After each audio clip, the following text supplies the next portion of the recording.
NESN, home of the Boston Red Sox and the Boston Bruins.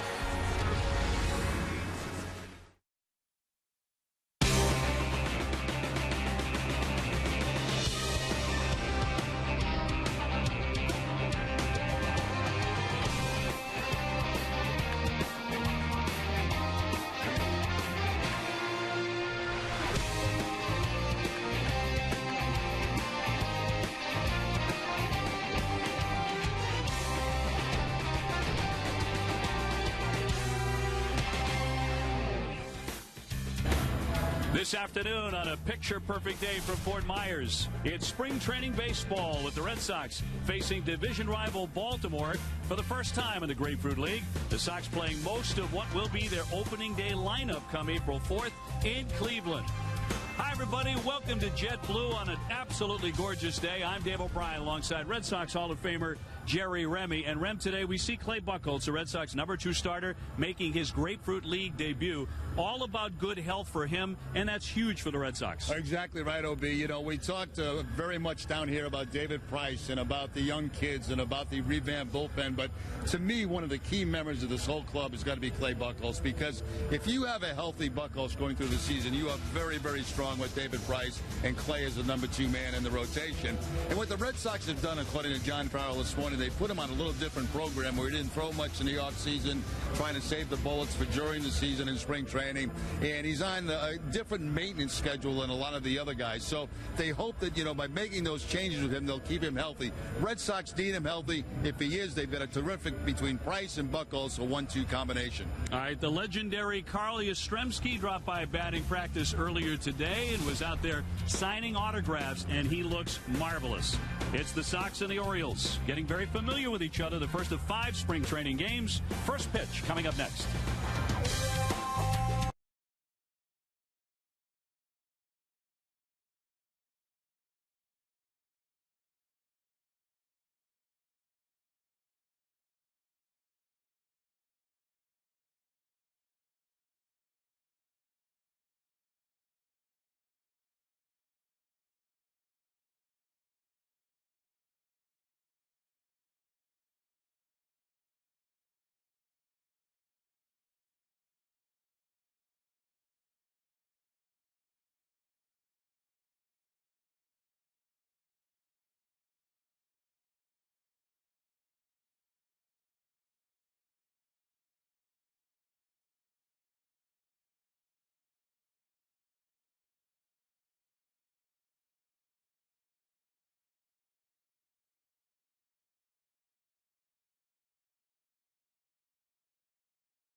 The furniture store of the Boston Red Sox by Ace Ticket. Visit Ace Ticket or call 1-800-MY-SEATS. And by Bob's Discount Furniture. In your mind's eye, when you think about spring training baseball on those cold December or January nights, this is the day you think about. Temperatures in the 70s, bit of a breeze, and nothing but sunshine and blue sky. Great to have you with us here at Fenway South, Fort Myers, Florida. Red Sox about to take the field against the Baltimore Orioles. Sox coming in 2-2 on the spring. And the Orioles have yet to win a Grapefruit League game. They are 0-5. Clay Buckholz on the bump today. Let's give you a look at the starting lineup for Baltimore. Joey Rickard will be in center field. He's a speed merchant. Ryan Flaherty at second. Nolan Reimold, a veteran at DH. Hyun-Soo Kim, a signee from Korea, in left. He's the cleanup man with Christian Walker at first. L.J. Hose is in right field, formerly of the Houston Astros. Francisco Pena does the catching. Paul Janisch is at shortstop hitting 8th, and Steve Collison is at third base and batting 9th for the Birds of Buck Showalter up against Clay Buckholz. 7-7 last season, a 3.26 ERA, making his first start of spring training today. And the Red Sox defense this afternoon. Pablo Sandoval will be at third base. Xander Bogaerts, the shortstop. Dustin Pedroia at second, and Hanley Ramirez, the first baseman. Left to right, David Murphy, who just recently re-signed with the Red Sox. Chris Young and Rusney Castillo. And doing the catching will be Ryan Hannigan, catching Clay Buckholz this afternoon. There's the Red Sox defense, managed by John Farrell. Clay Buckholz last year was the Red Sox opening day starter. That honor will go to David Price, of course, this season against the Cleveland Indians. But last year, in his 7th full season with the Red Sox, a 7-7 record. We did not see Clay after the 11th of July because of a right elbow strain. 6th year in a row that he has gone to the disabled list, and with his ability, with his talent, great touch and field guy who's had some winning seasons in the past that have really powered the Red Sox on to postseason play. It's all about health, Jerry. Well, that's what we talked about in the open, OB, and the fact that it's so critical in my mind that the Buckholz have a terrific year for the Red Sox, because you put that combination together with David Price and followed by Buckholz, completely different styles, obviously. That's a very potent 1-2 combination when Buckholz is healthy, and the Red Sox are trying to do everything they possibly can to keep him on a program to stay healthy. So John Farrell's Boston Red Sox up against the Orioles, who were a 500 team last year. They went 81-81 during the regular season. And Clay's first pitch of the Grapefruit League on the way. And it's low ball one, says Brian Onora, and we are underway. You know, Buckholz is a little bit different, Dave, than a lot of guys. You know, he'll come out and use an assortment of pitches even in his first outing of spring training, where a lot of guys will come out and just throw fastballs. We saw that from Rick Porcello the other night against the Twins, coming out throwing fastball, fastball, fastball. And that's what most guys do, you know, just trying to get the feel of the mound again, which they haven't been on for such a long time. The 2-0 and a strike. Well, the Orioles were not that active in the offseason. They did get Chris Davis back. They signed Young Soo Kim, who we'll see today, the Korean outfielder. Their everyday lineup, and we're not seeing many of those guys today, should hit a lot of home runs. The 2-1 into the dirt. Now, one thing you know about the Orioles, and one of the big problems they had last year, was the lack of consistency from starting pitching. It just didn't happen for Baltimore. They had a very good bullpen. They're always very good defensively, and as you were talking about earlier prior to the game, the fact they're going to hit a lot of home runs. Well, they hit 217 last year, 4th best in the American League. And a full count on Rickard. He's a Rule 5 guy picked up from Tampa Bay. As you look at Buck Showalter, 7th year as the Orioles manager, certainly one of the best in the game. He's getting a long look at Rickard, who's in center field. Caught by Sandoval at third base on the first play of the day. 1 man out. Now, Pablo moving around pretty good. You know, the last 3 or 4 games, he's made very decent plays down there at third base. Now, that line drive, just a couple of steps to his left, able to snag it and keep it out of left field for a base hit. So 1 man out. That'll send up Ryan Flaherty. He was off to a real hot start this spring. He's 6 for 10 at the plate. The second baseman. And Showalter very, very fond of this kid.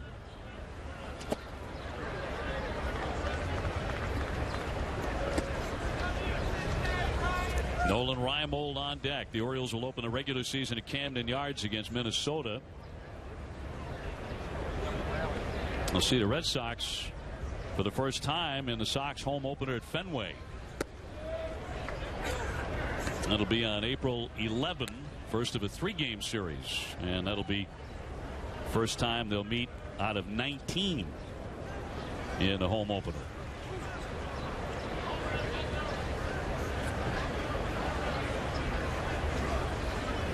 The 2-0 from the right-hander. Jerry, from this day forward, you are going to be my hero for all time. After what you did for me today, introducing me to the guy who was my hero growing up and will forever be, though you've replaced him now, Carl Yastrzemski. Yeah. I want to thank you so much for that. Oh, that was my pleasure. Yaz was hanging around the batting cage, and I had no idea that you had never met Yaz, and that he was such an idol of yours growing up. And I said, let's go down and meet the captain. He doesn't bite, so we did wait for him, and we had a chance to run into him in the dugout, and we had a nice little chat for about 5 minutes, and off Yaz went to fish. It was one of he did. He said he was going to fish immediately. And I've been on the field probably half a dozen times with Yaz and have not mustered the courage to go over and introduce myself. So I thank you so much for that. He'll always be a giant to me. Here's Reimold looking at a strike. He's the DH today. I agree. Same for me, because I grew up too in my teen years, the 67 ball club, and watching him, and he was always a favorite, the favorite of mine. Tried to patent my swing after him, and finally got a chance to play with him with the Red Sox, which was an incredible feeling, and saw his retirement, his tour around the baseball, when he retired. So that was a very special moment at Fenway Park. I'll admit, in the dugout today, as we're talking with Yaz, and you were kind enough to introduce us, and he's talking about fishing and talking about what he was doing today, I felt like I was 7 years old. Down to the dirt, knocked on front of the plate by Hannigan. And it's like that when you meet your idol for the very first time. You go right back to the time when you saw him for the first time. I agree. I mean, I felt that way. Playing against him was a little bit different. I really didn't get to know him, but when I played with him with the Red Sox, that was really something special for me, because he was the guy. He was my guy. And there I was playing, next to him. He was playing some first base, and I was playing second. It was terrific. That was awesome. Well, I'm glad you enjoyed it. The 1-1. 2 balls and a strike on Reimold. And Hyung-Soo Kim, their big signee from Korea, is on deck. Although he's off to a rough start. He's 0 for 13 against major league pitching in spring training. So he has some adjustments to make. They'd like to have him as their everyday left fielder. Toss over to first base, and Flaherty is back in. And there's also some talk about Kim, where he may be in the leadoff position, but he's going to have to prove that he can handle that spot. In Korea, he walked a lot and did not strike out very much, so they figure that'd be a good spot for him in the leadoff spot, but it could be putting a lot of pressure on him early. Buckholz looking for a double play ball here. Toss again to first base.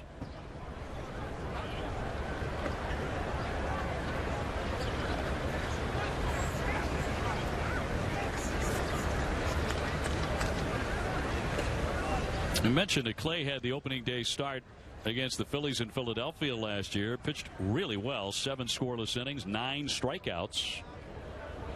And got a lot of run support. Chopped up the middle. Bogarts bobbles that. Everyone's going to be safe at first and second. Probably going to go as a base hit, but it could have been a spectacular play by Bogarts had he been able to keep it in the glove and then shuffle that ball to Pedroia at second base to get the force out. But the ball never really seemed to take a true hop for him. You could see him struggling going for it immediately as he went to his left.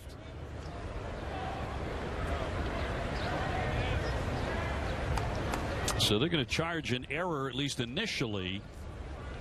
We'll see if they change their mind on that, and that'll send up Hyung-Soo Kim, the left fielder today, left-hand hitter who played 10 years in the Korean baseball organization. Good hitter, hit .318 there. They signed the Korean star to a 2-year contract and said to be an excellent contact man, but again 0 for 13 so far this spring, and he takes outside ball 1. I'm going to disagree with that scoring call only because I'm a middle infielder, ex-middle infielder, and I know that from the point where he made contact with the baseball, it's going to become a difficult play to make a shuffle pass on the backhand to get that force out at second base. So I don't consider that an error. I think that probably should have been a base hit. They may well change that call. A lot of spin on this, too. And you can see where he's playing and see how far he has to go. He's got to go back up the middle. Now, he makes the play right there. He bobbles it, but I'm not sure if he comes up clean with the shuffle pass, which is going to be a difficult one to second base if they're going to get the out. So 2 on and 1 man away. Man, a 1-1 from Clay. Runner going down to third. The throw, and it is dropped by Sandoval. So it's a double steal. Everybody's safe. Buck Showalter immediately applying some pressure here in the first inning. Both runners on the move. You know, that is something that the Orioles do not do a lot, but you can see the walking lead at second base. And really, you know, if you play Buckholz, it's almost a situation there where you've got to take one more look back at second. If you've got a guy creeping up toward third base, you've got to make him stop. And that time he did make him stop and picks up a pretty easy stolen base at third. So double steal, 2 men in scoring position. So now base hit may mean 2 runs here.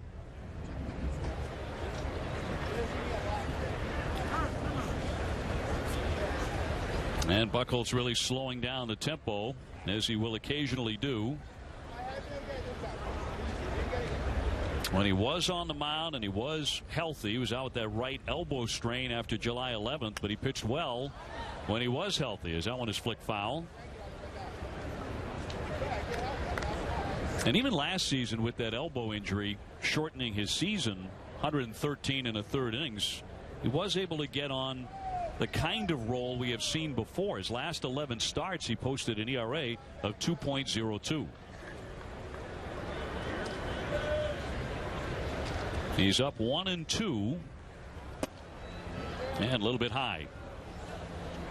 2 balls, 2 strikes on Kim. I think that's a pitch right there that Buckholz probably wanted. Looked like he had it inside part of the plate, but not called a strike, and the at bat continues. Kim known to have a very, very good batting eye. Second and third, 1 down. Waved at and missed. He went chasing there. He fished for it and came up empty for strike 3. So big K there for Clay Buckholz, and they're 2 down. Now that's what we talked about with Buckholz. I mean, he comes out and he just doesn't throw fastballs. He'll throw breaking pitches, off-speed pitches. That looked to be a changeup right there from Buckholz. With the men in scoring position, he goes to that changeup to pick up a big strikeout and leave the men at second and third. So now 1 out away from getting out of early trouble, and a little bit uncomfortable of Buckholz here in the first inning. He'll take on Christian Walker's at first base today for Baltimore. He had a nice year at AAA last year. Right-hand hitter with Flaherty at third and Reimold at second. No score here in the top of the first. Buckholz trying to hold, and that one ripped into left down the line, and that'll go all the way to the wall. That'll bring in Flaherty and Reimold. It'll be a double as Walker trots into second base to make it 2-0 Baltimore. Now credit Walker there. You know, he sees the strikeout previous with the men at second and third, so he's not going to wait around and get the 2 strikes, and he gets a good pitch inside. It looks like a 2-seam fastball from Buckholz that stays out over the plate and just rifles it down to that left field corner for the 2-base hit. So some struggles for Clay here in the first inning. The walk, the error by Bogaerts, and that put a couple of men in scoring position. And the 2-out base hit drives him in.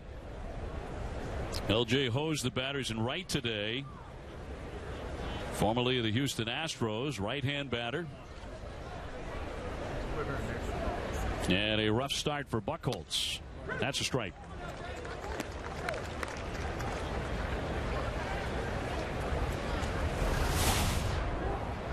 Red Sox going largely with an A-list lineup. No Mookie Betts today. He played against the Yankees at Tampa yesterday, but Xander Bogaerts in there along with Dustin Pedroia, David Ortiz, Hanley Ramirez. Good block there by Hannigan.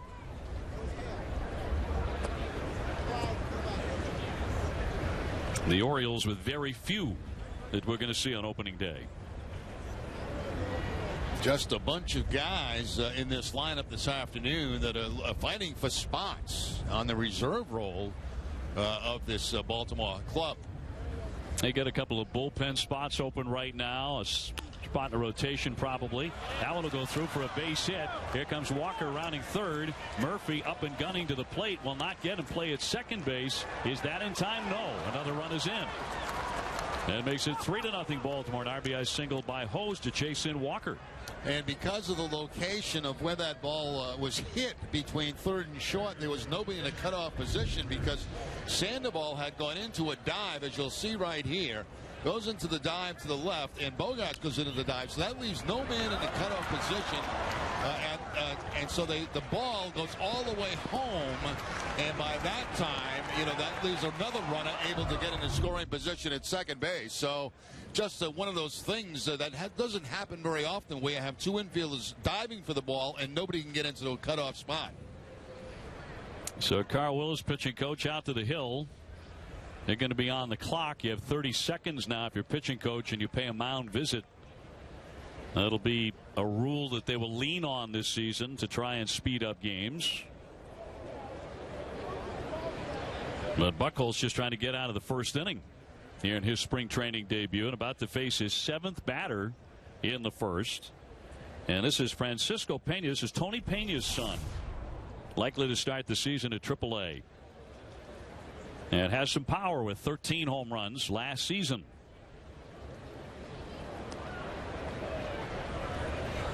And a real labor for Clay here right away.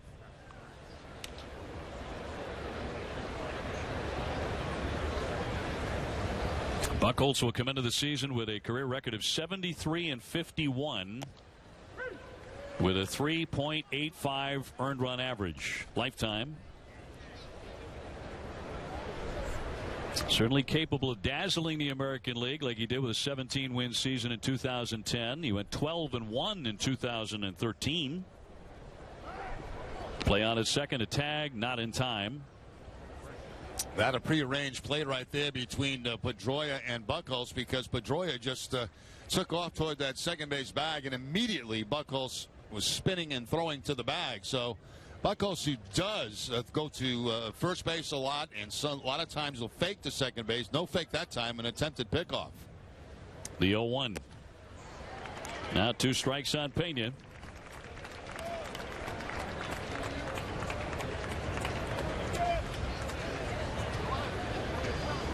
Baltimore 0-5 in the Grapefruit League. They lost both ends of a split squad on Saturday to the Twins and to Tampa Bay. And Buck Showalter being very aggressive with a double steal in the first inning. The 0-2. And in there for strike 3. Got him to finally end the inning. But not before the Orioles score 3 times. They get on the board quickly. Red Sox coming up down 3-0 in the first.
First time here against the Orioles today, and with some work to do. 3-0 Baltimore. Let's give you a look at the Red Sox starting lineup.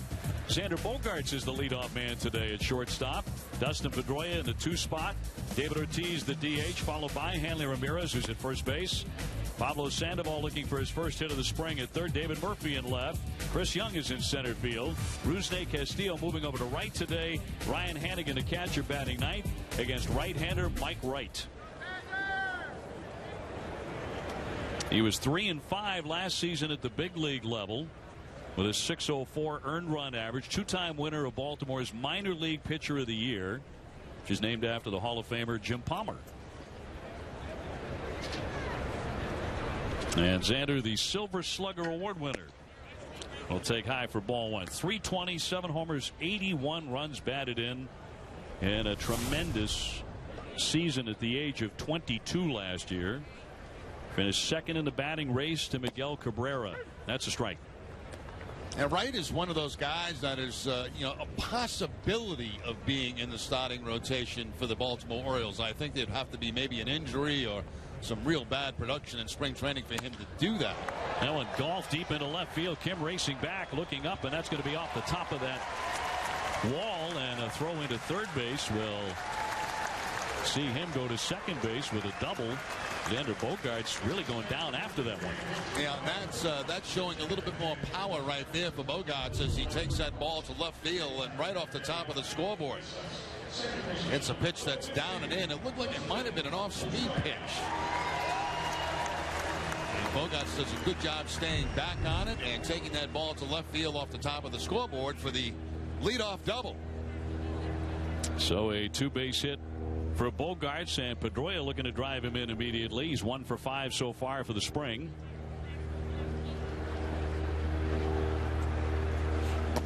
Right, a pretty hard thrower, gets it up into the mid-90s. He has a changeup and a curveball and a slider. Now Pedroia would love to start the season as he did on opening day in Philadelphia last year with 2 home runs. Right now just trying to pick up an RBI, and takes one down and away. David Ortiz on deck.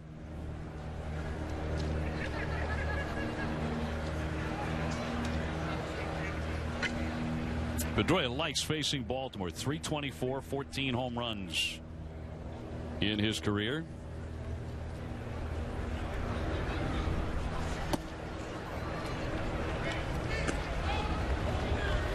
Two balls and 1 strike on Pedroia.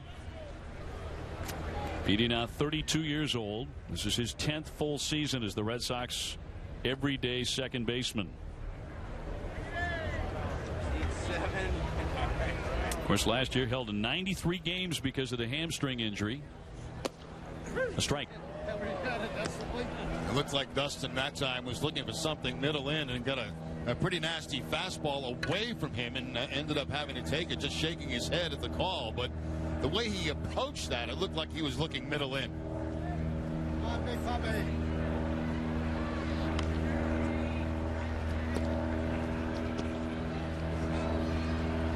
Wright, a 6'6" right-hander, and that one flicked foul.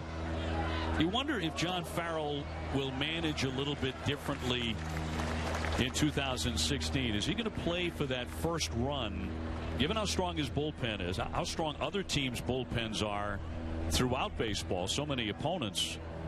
And the stat that kind of jumps out at you with the Red Sox, even last year finishing last, the Sox went 56-24 when they scored the first run. Yeah, that question has been asked of him a couple of times this spring, and he really, his consistent answer has been, well, you manage to the type of talent that you have. And when you look at the top of the Red Sox lineup, when Betts is in the leadoff spot, then you have Pedroia, who just about never burns. And then you have Ortiz coming up and guys like Hanley Ramirez. There's very little you can do with the first 4 or 5 guys in the lineup as far as, getting the second, moving to second base via the bunt, and then trying to drive him in and get a 1-0 lead. 2-2. Hammer to third, a friendly bounce for Tollison, a runner holding at second, and Pedroia is out at first with Bogaerts staying put at second base. Now let's look at the Orioles defense right now. Steve Tollison will be at third base. Paul Janich the shortstop. Ryan Flaherty at second. Christian Walker the first baseman. In the outfield, Young-Soo Kim, Joey Rickard, and L.J. Hose, and Francisco Pena doing the catching for Wright.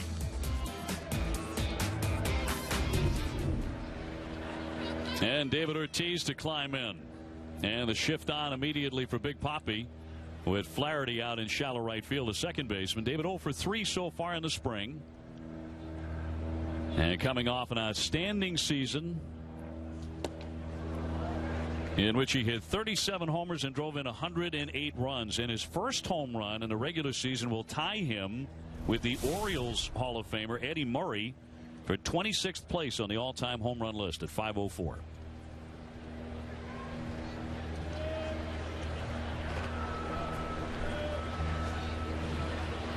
And right's 0-1. Popped him up, twisting foul off third base. Tollison over to give it a look, but that's going to go off into the box seats. That was too easy. We were talking about this, you and I, the other night when the Red Sox faced the Twins over at Hammond Stadium. You know, trying to get your head around it as a Red Sox fan, that this is it. This season will be it for David Ortiz. He is not coming back. He is retiring at the end of 2016. There doesn't seem to be any wavering on that at all for David. Just getting your head around it is a little difficult. You know, it's interesting. I was watching when he reported to camp from home. I was not down here yet. Waved at and missed, and down he goes, strike three. And I was listening to his comments closely, and you know, he said, "Yes, this is it." And then at one point he said, "Well, we'll see how it goes." And then he said, "But this is it." So I really believe it is. You know, but suppose the guy is at the All-Star break and he's just tearing it up, you know, and feels good, feels healthy. I mean, does he say, "Wait a minute"? Yep. You know, maybe I can come back and play again. I don't think that's in his mind right now. You know, he's talked many times in the dugout during batting practice that next year at this time, while you're in spring training, I'm going to be in some beach somewhere, you know, doing other things. So, you know, we'll have to see. But I think he's, you know, he's 100% legitimate in retiring. I just wonder if there's anything that would change that. So if he's got 25 home runs at the All-Star break, and the Red Sox have a 6-game lead in the division. Yeah. And he feels great. I mean, the feet feel great. No physical issues at all. He's feeling like he's 28 years old. You think, you know, he may kick that door open a little bit. It's possible. I think he has left it open a little bit. I think so? I really do. One strike on Hanley Ramirez. Oh, he's so far 2 for 6 in spring training. Hit .249 with 19 home runs last season. And got off to a very odd start. That one ripped down the left field line, head of the wall. He's done that a couple of times this spring. That's going to bring in a run. Bogarts is in. He scores. The throw into second, mishandled, and he's into second base with a 2-base hit. The Red Sox are on the board. That'll make it 3-1 Baltimore. And Hanley's really swinging the bat very, very well. And you see the 12 doubles last season. But, you know, he got a pitch inside here and just absolutely cleaned it out. Got the barrel of the bat out. And the hot line drive to left field, off that left field wall. And that's going to easily score Bogarts. And no chance at second base to get Hanley. He was hustling all the way, which is a good sign, and picks up the 2-base hit. That's very, very early, but we're seeing more of the good Hanley Ramirez at the plate. Not looking to necessarily hit the ball 900 feet, but taking those doubles. As Sandoval cuts and misses for strike one. The odd stat from last year on Hanley was each of his first 10 hits went for extra bases. He got in that mode, didn't he? Of you know, he got a lot of home runs early, and it was almost like he was going to have a 40 home run season, and then it just stopped. Yeah, it felt like 40 or 50 with 10 of them in April, but only 9 after that. Sandoval 0 for 4 so far in spring training. 245, 10 homers, 47 runs batted in last year.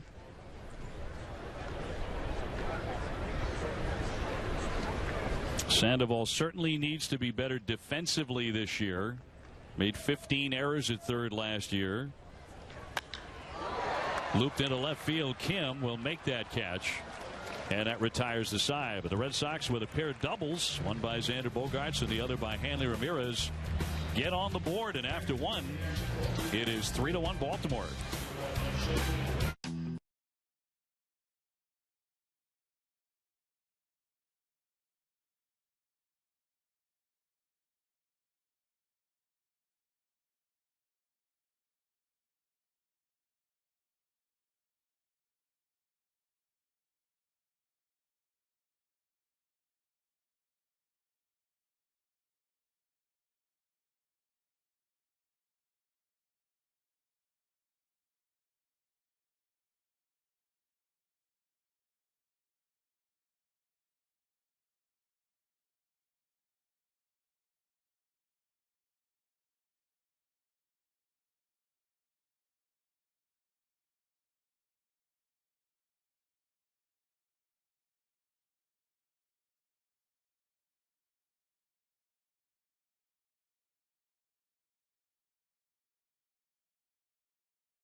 Welcome back to JetBlue Park. I'm Garen Austin. Top of the second, the Orioles have a 3-1 lead over the Red Sox. OB Rem, some good news today for Christian Vasquez, who came out of yesterday's sim game in great shape. John Farrell said that he's slated to start Tuesday at Baltimore, and he'll be catching Roenis Elias. Farrell said that it's too early to tell whether or not he'll be ready to go in Cleveland, but he said this is a really good start. And guys, I caught up with Christian this morning, and he said he felt great after the sim game, and as expected, he is very excited to start on Tuesday. Well, it's been so long, Garen, since we have seen him. It was 2014, but that year he threw out 52% of base stealers. And watching those highlights, he's lighter, he's quicker, isn't he? He certainly is, and he was quick before losing the weight. I mean, really quick. You know, I mentioned this many times. He reminds me defensively so much of Pudge Rodriguez, who caught for, obviously, the Texas Rangers and other ball clubs, but one of the best that ever played defense. Giannis floats that one to right field. Castillo there to make the one-handed grab and a fast out, and Clay could really use a quick inning. He really suffered through a 27-pitch first. And Vasquez has talked about breaking with the Red Sox. I mean, his mind is set on breaking camp with the Boston Red Sox, not going to Pawtucket. And that's what he's been working for since the end of last season, or actually since he had his surgery last season. So we'll see how it goes for him, but a very positive day for him yesterday. Here's Steve Tollefson. He's at third base today. We made 3 errors yesterday. He bluffs a bunt, takes a ball outside. Orioles on top here, 3-1 the second inning. Wind is out to right field today.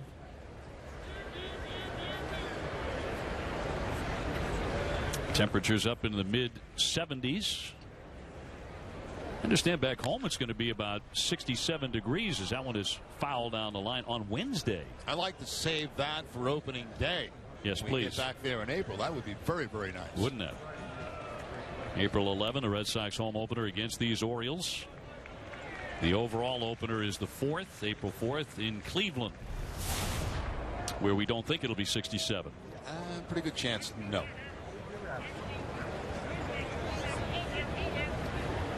The 1-1. Check, swing, and a strike.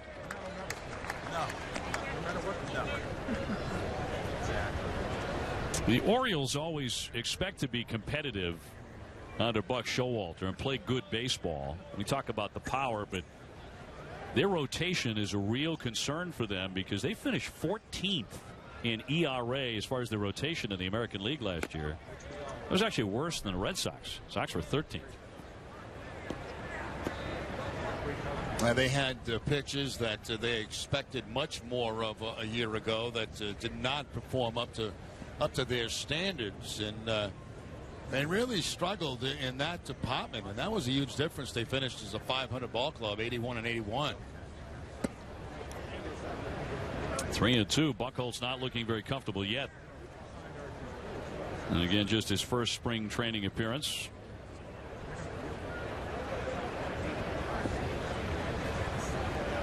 Red Sox have 57 players in Major League spring training camp, including 16 non-roster invitees. The 3-2. And he missed with it for ball 4 as he's walked his second man. First man was Flaherty in the first inning, and after a double steal, he would come in to score. You got to tell me, I know that yesterday you did a basketball game up in Virginia, and you got the flight home with Dick Vitale on his private plane. You got in very late last night and back at the ballpark early this morning. But how was the ride? Air Vitale. Yes. Awesome. It'll never happen, but I want one. Yeah. Don't we all? Throw to first and diving back in, Tollefson. I mean, it's the way to go. And I'd never done it before. Never been on one of those private jets before. And you get on it, and I know you've been on a lot of them. You get on them, and 5 minutes later, you're in the air. Yep. And, you're not, going through security necessarily. I don't want to talk out of school, but you don't have to worry about anything like that. Just get on and go. Yeah, you go. It's a great way to travel. Unfortunately, for most of us, the majority of us, we don't get that opportunity. There's a select few that do. Myself included, first time in my life. And I'm like, man, I could really, really get used to that. Like every day. Yeah, you get spoiled. Rickert, the youngster, 0 for 1, and he flies this one to left center field. It'll be Murphy, and it drops in. Murphy and Young, miscommunication, and everybody's safe at first and second.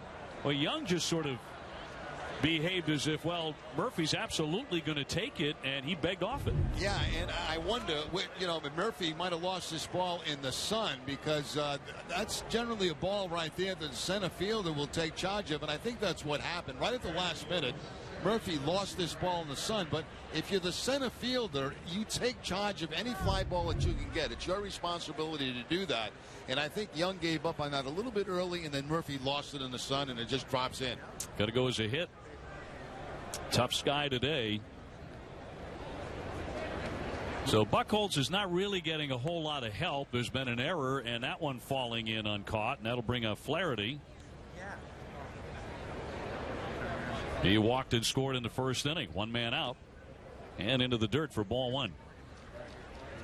So no fast second inning for Buckholz.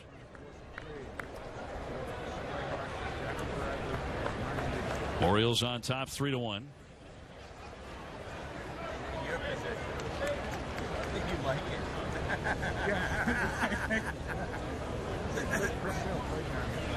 Clay could really use a double play ball here, and that's on the corner for strike.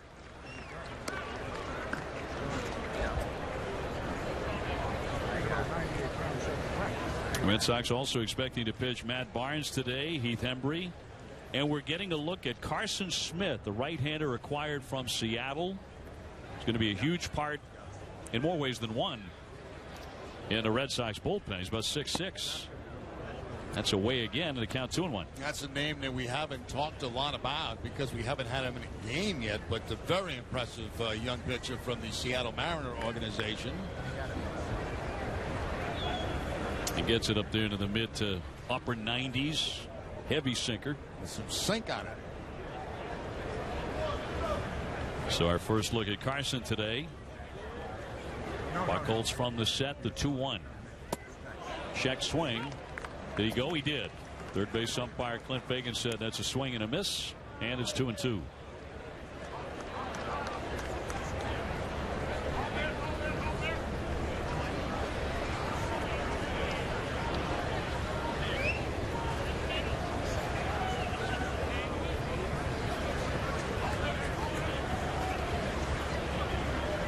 Tollison is second. Rickert at first base after that fortunate hit. And the 2-2 just inside. Didn't miss by much. 3 balls, 2 strikes. That's the pitch that Clay tries to, that two-seam fastball where he tries to start it to inside to left-handers and then have it tail back to the inside corner. And that one just not quite enough. Red Sox would love Buckholz to pitch 200 innings. He's come close one time. It was in 2012 when he went in 189 in the third innings. 3-2 up and away, ball 4. His command not great today. He's walked 3 men. And here comes John Farrell.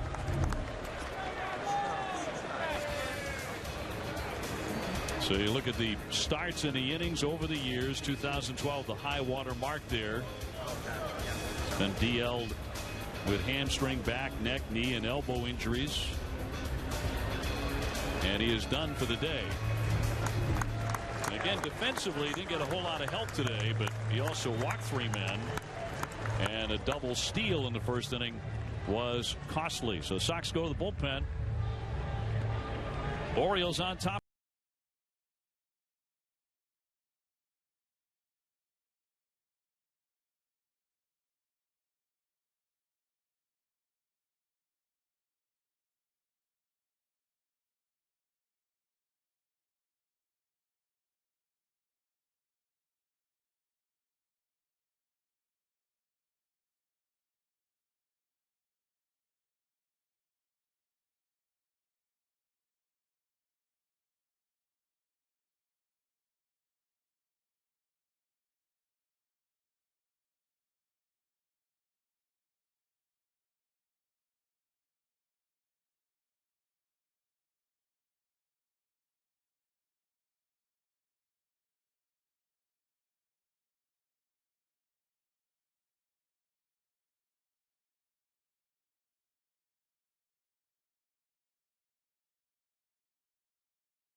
Now back here at JetBlue Park, a bit of a struggle for Clay Buckholz in the first inning tonight.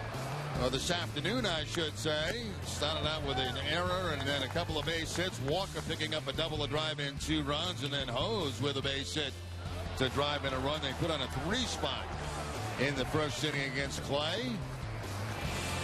And never really did look comfortable in that first outing on the mound today. Couldn't find any rhythm with what was going on for Clay this afternoon. So we move on, and we probably have a pitcher Morbarn on for maybe just to get 1 out in this game, and then we'll see somebody different next inning.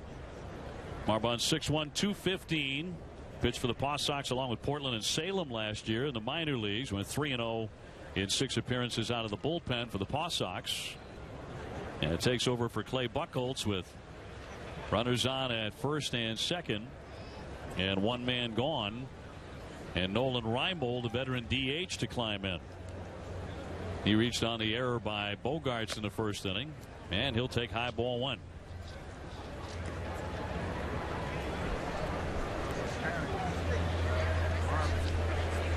These two teams will face 19 times each other in the regular season. Last year the Sox went 8-11 against the Orioles. Here's the 1-0. A strike.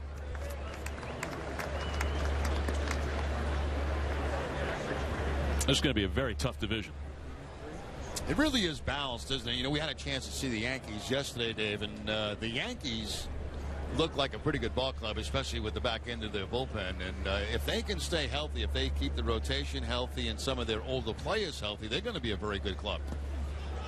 Another block by Hannigan. He's been busy back there today, and especially when Aroldis Chapman is eligible to pitch. I mean, they got 3 guys who are throwing 97 to 100 and more. It's like that around baseball. Now, we were talking a little bit earlier about that, how you shorten games with your bullpen, and how the game has changed so rapidly to these power arms out of the bullpen. The Red Sox have added power arms to the bullpen. Most notably, Craig Kimbrell. A strike, who averaged 97 miles an hour with his fastball last year.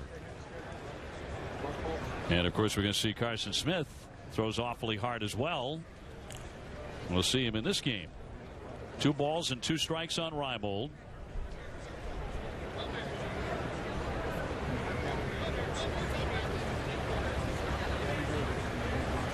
Bases loaded in the 2-2. And flick foul back to the net.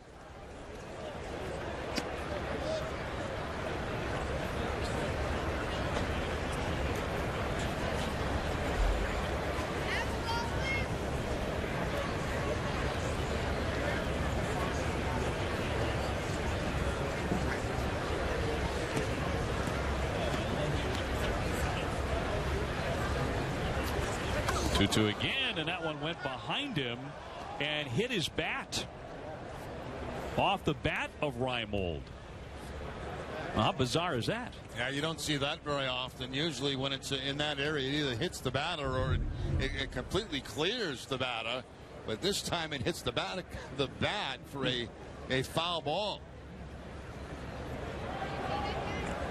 And, you know, I think as a hitter, you take that instead of getting hit in the neck or the head, without question. Yes. Very fortunate that he didn't get drilled. So maybe Reimold doesn't dig in quite so much here on the 2-2 pitch. He gets a piece and hangs in there. It's a man at every base on 2 walks and a single. Baltimore with a 3-1 lead in the second inning. Buckholz goes an inning and a third, and he walked 3 men.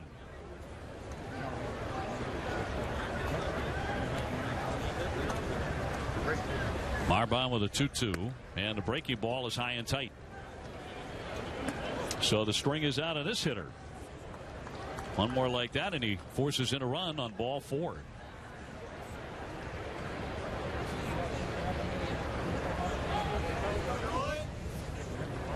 Reimold, the number 3 hitter in the lineup today for Buck Showalter. And the payoff pitch from the right-hander. And he does walk him. And that'll bring in another run to make it 4-1 Baltimore. Back-to-back ball fours.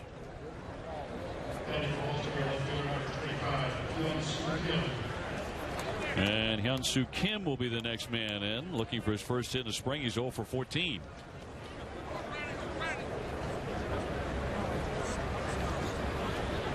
Last year in the Korean Baseball Organization, he hit .328 with 28 home runs. He comes to Camden Yards with his own theme song already. No place to put him. One down. He went for the downs on that one. Strike one. It's kind of unusual for a guy that hasn't had a major league at bat to come into camp and already have your own song. You better start to deliver and deliver early. It's confidence. Yeah. That's a good signing. I mean, a guy that hits a lot of home runs in career, and you come to a park like Camden Yards, which is a very good place to hit home runs.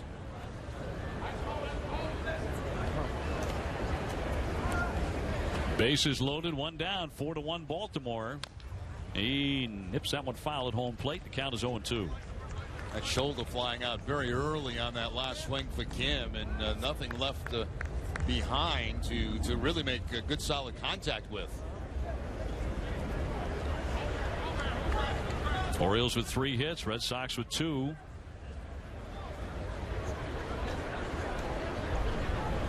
And John Farrell looking for someone to throw strikes. And a strike here in particular on Kim. Couldn't get him to chase, and it's 1-2. Like a split-fingered fastball that time.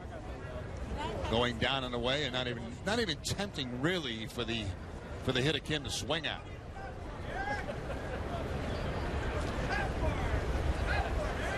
Rickard, Flaherty, and Reimold all aboard here from third to first for the Birds. The 1-2 on the way. Now 2-2.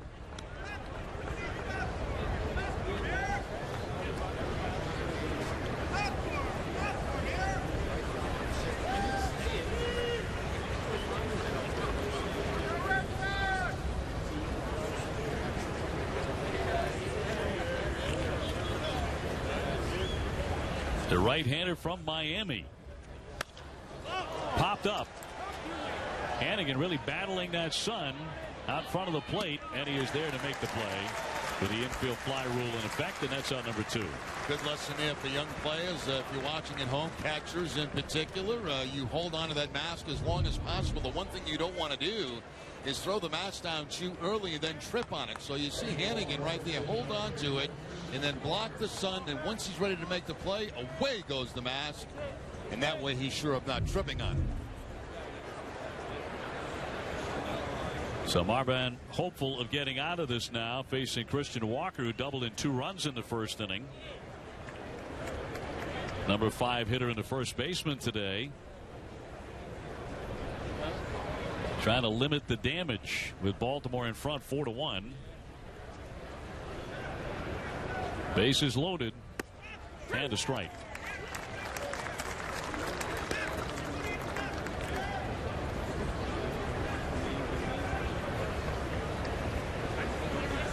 Since the start of the 2012 season, the Orioles lead all American League teams and are 5th in the majors with 355 wins.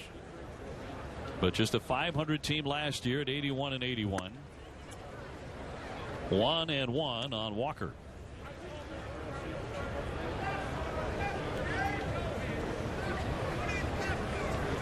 It's certainly gotten used to postseason play.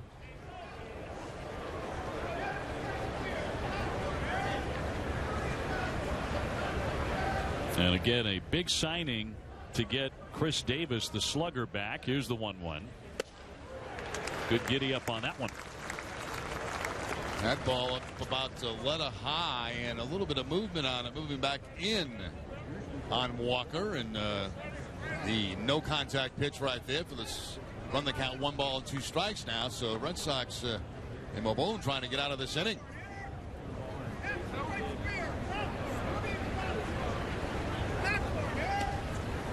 He's thinking strikeout here. The 1-2 pitch.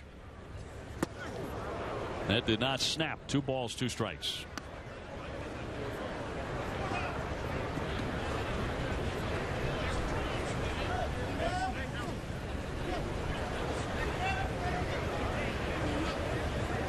So it's Rickert at third, Flaherty at second, Reimold at first for Baltimore.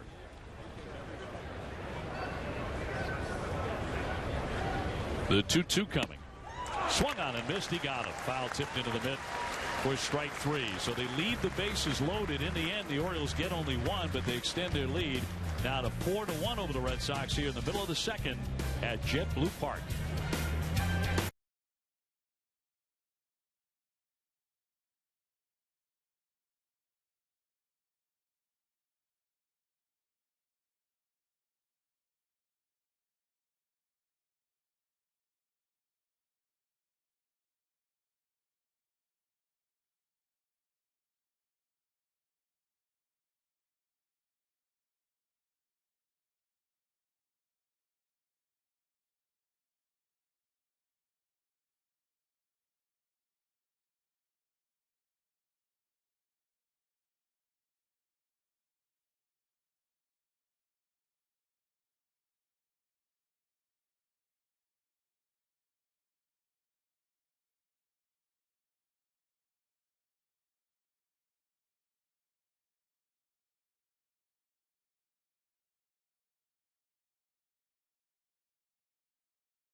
Bottom of the second coming up. Baltimore with a 4-1 lead on the Red Sox here at JetBlue. Jordan's Furniture is the official furniture store of the Boston Red Sox. Right now, get up to 60 months, no interest on anything at Jordan's Furniture.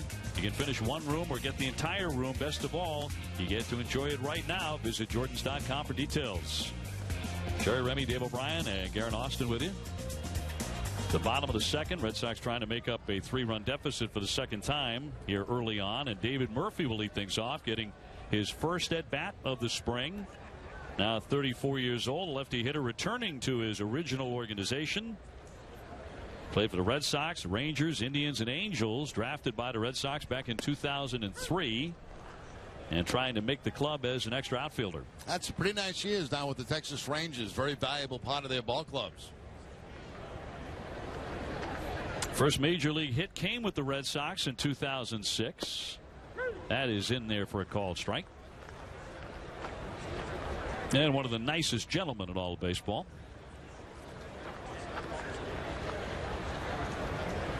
He does have an option at the end of March, so he can get out, and if someone else has interest in signing him and there's nothing for the Red Sox in his future, then he can go.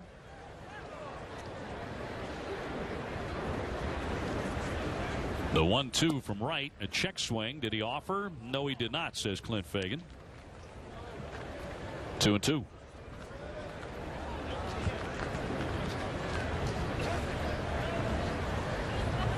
So trying to play his way on to the major league team, and he takes a fastball outside. Chris Young is on deck, and then Rusney Castillo.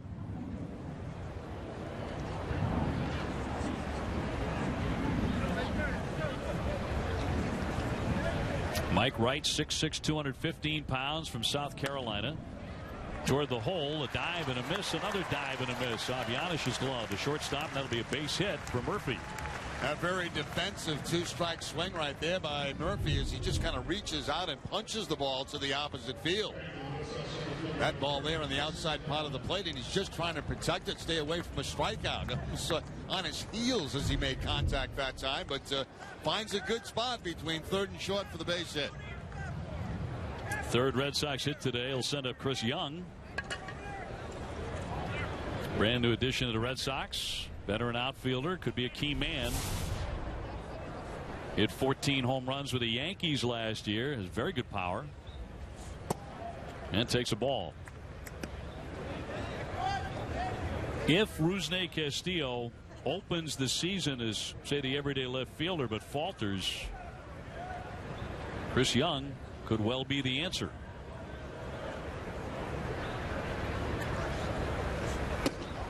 Had a chance to talk to a number of the Yankee people that got yesterday up in Tampa about Young. Of course, he played for the Yankees last year, and they really love the guy. I mean, they said, not only is he a great kid, but he can really does a great job against, in particular, left-handed pitching, as you brought up. And you see the numbers right there against lefty, just incredible. 2007, he was playing with Arizona. He hit 32 home runs. 2010, 27, drove in 91 runs. So he's been a run producer. Rusney would be next. Murphy on at first base. Red Sox trail 4-1 early here in the second inning. Looper foul back out of play. In front of a packed house here at JetBlue.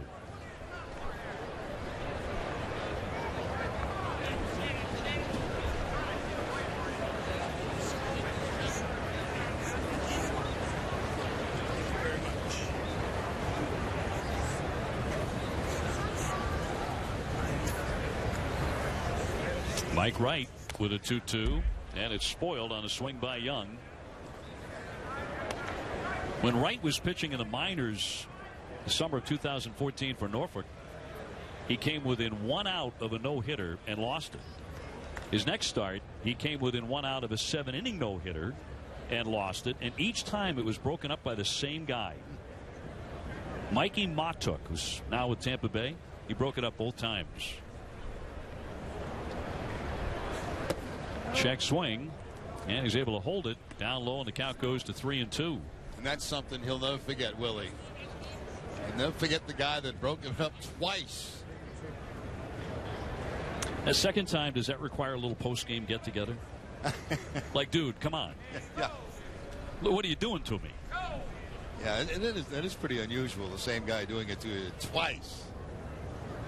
3-2 with a runner on the move, and golfed again to left center. Well struck.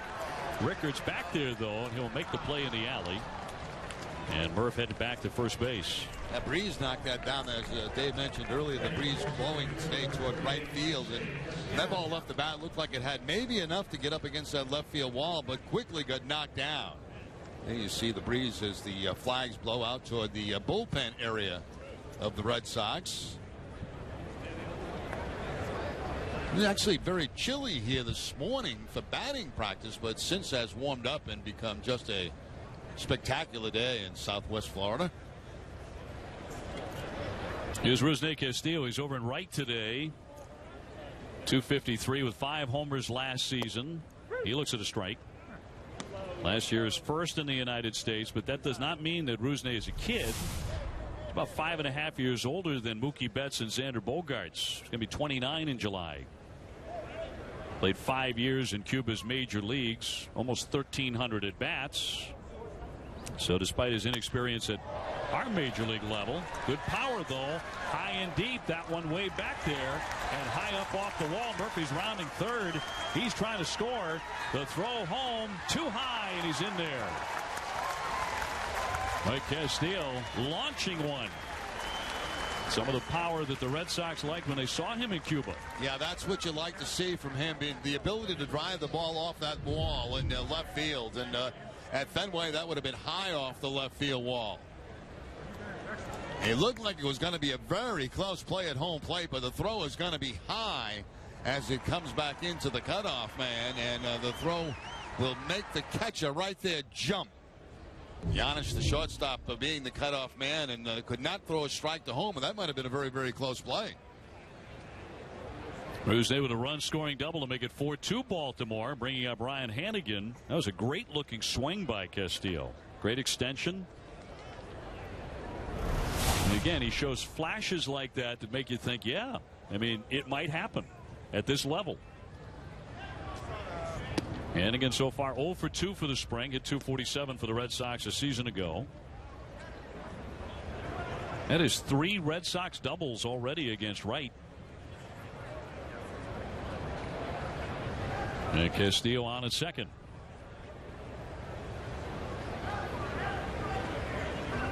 Bogarts on deck. And a foul ball off the first base side.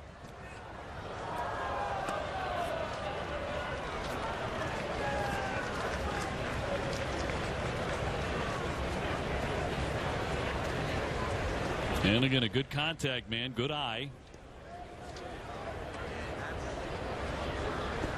The son of an FBI agent.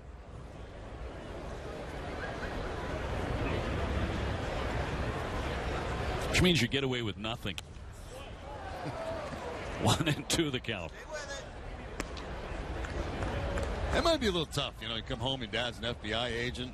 And, you know how things go when you're a teenager. And yeah. He's got a pretty good eye on you. Yeah, all the time.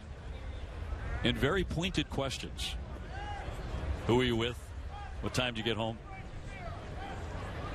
Now tell me the truth. Yes. Light shining in your eyes. 1-2 pitch. He would not bite. 2-2.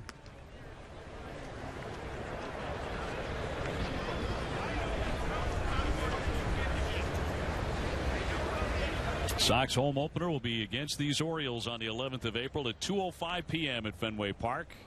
It's going to be the start of a 10-game homestand. 3-2. So following the road trip that starts the 2016 season to Cleveland and Toronto, you're going to get the opportunity to see a lot of the Red Sox early. 15 of the first 26 games of the season are at Fenway.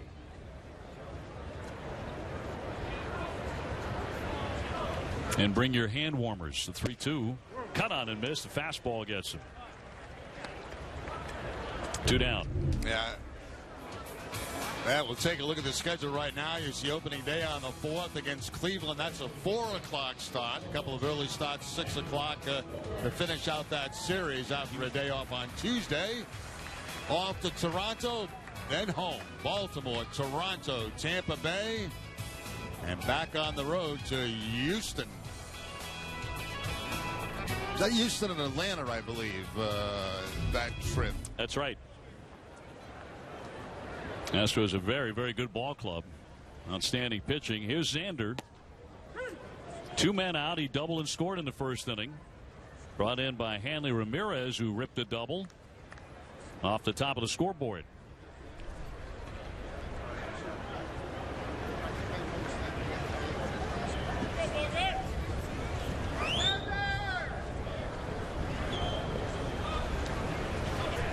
Castillo leading at second base. And the 0-1 from right. 1 ball, 1 strike.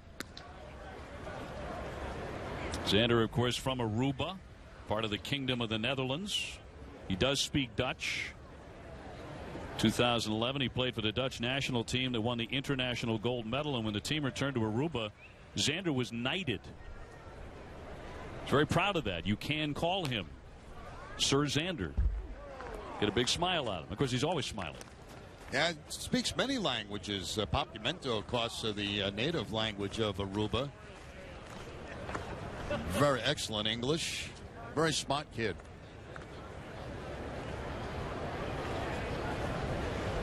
There is a statue of him in Aruba, which is not far from the strip of major hotels. Is that right? Yeah. Now it trickles away from the catcher, Pena, and the runner, Castillo, will move up. He's into third base. So 23 years old, and he already has a statue of himself. Yeah, it's a statue or a plaque or, you know, some. I didn't see it myself. I was told that it is in a location which is very close to where we stayed, and very proud of Bogarts, obviously, from Aruba. Sidney Ponson, who once pitched for the Baltimore Orioles, was from Aruba also. A winter weekend where the snow was falling outside in buckets in the off season. Somebody asked him, why are you smiling all the time? He said, I'm from Aruba. The 2-2 is high and tight and knocks him down. This has not exactly been crisp by the pitches so far in this ball game tonight. We've seen a lot of pitches inside to hitters making a move, and in that case actually going down was Bogarts. That one fills up the count. Castillo at third base. Red Sox trail 4-2, but have scored again here in the second inning against Mike Wright, who's trying to make their rotation. The payoff pitch. And that one missed badly again. So you're right. Neither staff is crisp. First and third for Dustin Pedroia now.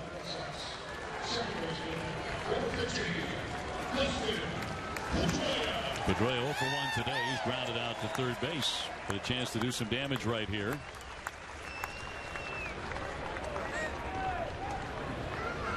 We talked about how Pedroia's season was shortened last year, but he still loved playing in the daytime. He hit .368 in day games. Was second in the majors behind D. Gordon of the Marlins.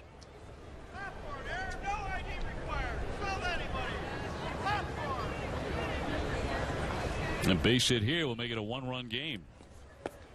He takes ball one.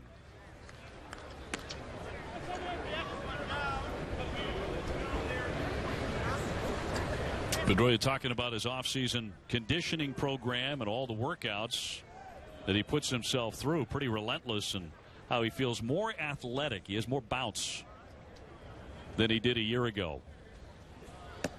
And the breaking ball will miss. So to count 2-0, good count for Dustin Pedroia. David Ortiz waiting on deck. 2 down and 2 on for the Red Sox. Red Sox losing to the Yankees in Tampa yesterday 6-4. They're now 2-2 in the Grapefruit League. Up the middle, Flaherty there. Shovels to second, and that'll be out number 3 to retire the side. So the Red Sox with a couple of hits get one more on the scoreboard. And at the end of 2 at JetBlue, it's now 4-2 Baltimore.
Red Sox season ticket holders experience the best seats, price, and benefits Fenway Park has to offer. For information on becoming a season ticket holder, please visit redsox.com/season tickets or call 877 Sox 9 today.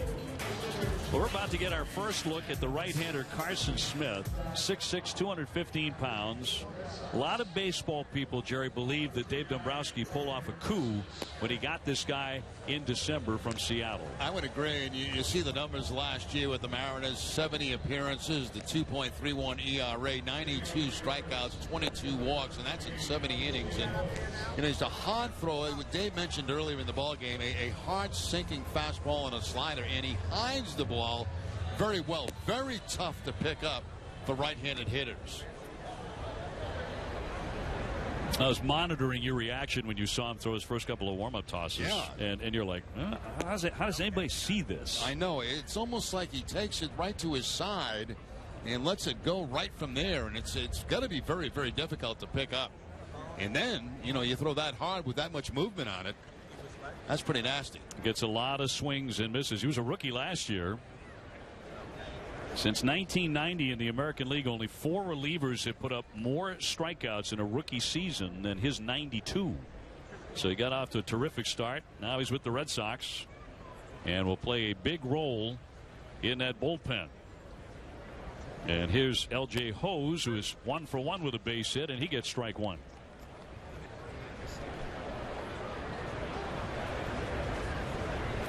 Red Sox dealing the left-hander Wade Miley to Seattle for a legit back of the rotation or back of the bullpen guy. High pop into right. Here's Castillo near the stands and bobbles it and lost it. He drops it on the warning track. Well, everybody has the bobbles today, and into second base is Hose standing up. Now you could see Castillo struggling with that ball on contact because it's coming off the bat of a right-hander. It's slicing away from Castillo, plus the breeze is pushing it away from him. And you can see he's almost in a jog. He thought he had that ball easy, and then it just bounces right off the top of the glove. So not very well played out there by Castillo in right field. It's going to be ruled a double. Been a couple of gift hits today for the Orioles. Here's Pena, Francisco Pena. He is 0 for 1, struck out looking his first time. Red Sox outfield has lost a ball in the sun. That fell in. And now this one off the glove and then the hand of Rusney Castillo in right.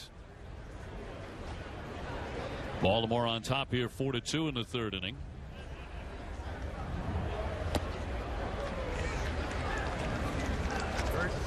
Orioles high on this youngster.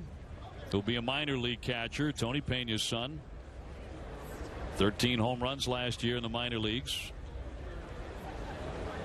And he is catching in his blood. Runner at second, nobody out. There's that diving sinker there that he gets so many swings and misses on. And that's what the Red Sox were trying to do while revamping the bullpen for this season is, you know, get more guys down there that you're not going to have contact against. And Kimbrel's certainly one of them.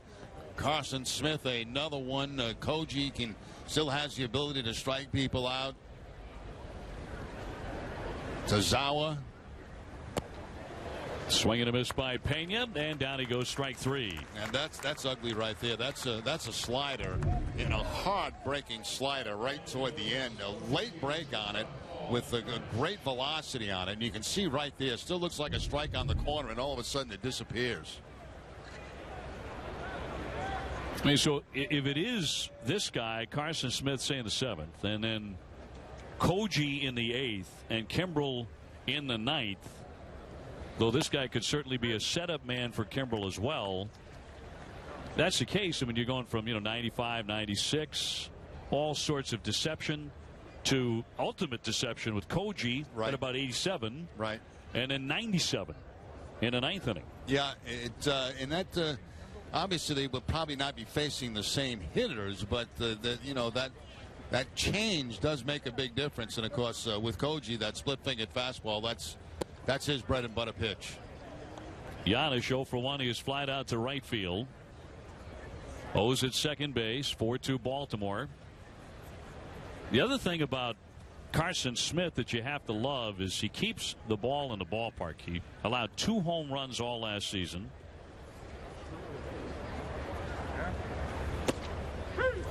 And in his professional career, this is between the minors and the majors, he's faced 969 batters. He's allowed a total of 6 home runs. It's got to be like trying to hit a shot put. Yeah, that's what it feels like if you don't get the good part of the bat on it. High chop over the mound. Here comes Bogaerts in front of the bag. Makes the play at first base, and down to third moves Hose with 2 down. Very smoothly done by Xander. You know, I don't know what kind of game that Hanley's going to have at first base, obviously, for the time he's in there, but I watched him very closely this morning. The whole Red Sox team was taking infield and working on situational plays, late in the game plays, infield in, infield middle. And Hanley looked as comfortable today as I've seen him all spring over at first base. Now, you know, there's no way to predict how he's going to take that into a game with him, but, you know, he just seems like daily it's getting more comfortable for him in the drills. And that has to carry into games. Hardly anybody notices a really good first baseman. Right. Everybody notices a bad one. So if he can just get to a competent level, that one dribbled foul. And, you know, with every passing day where it goes pretty well and he continues to work hard, his confidence is going to build, isn't it?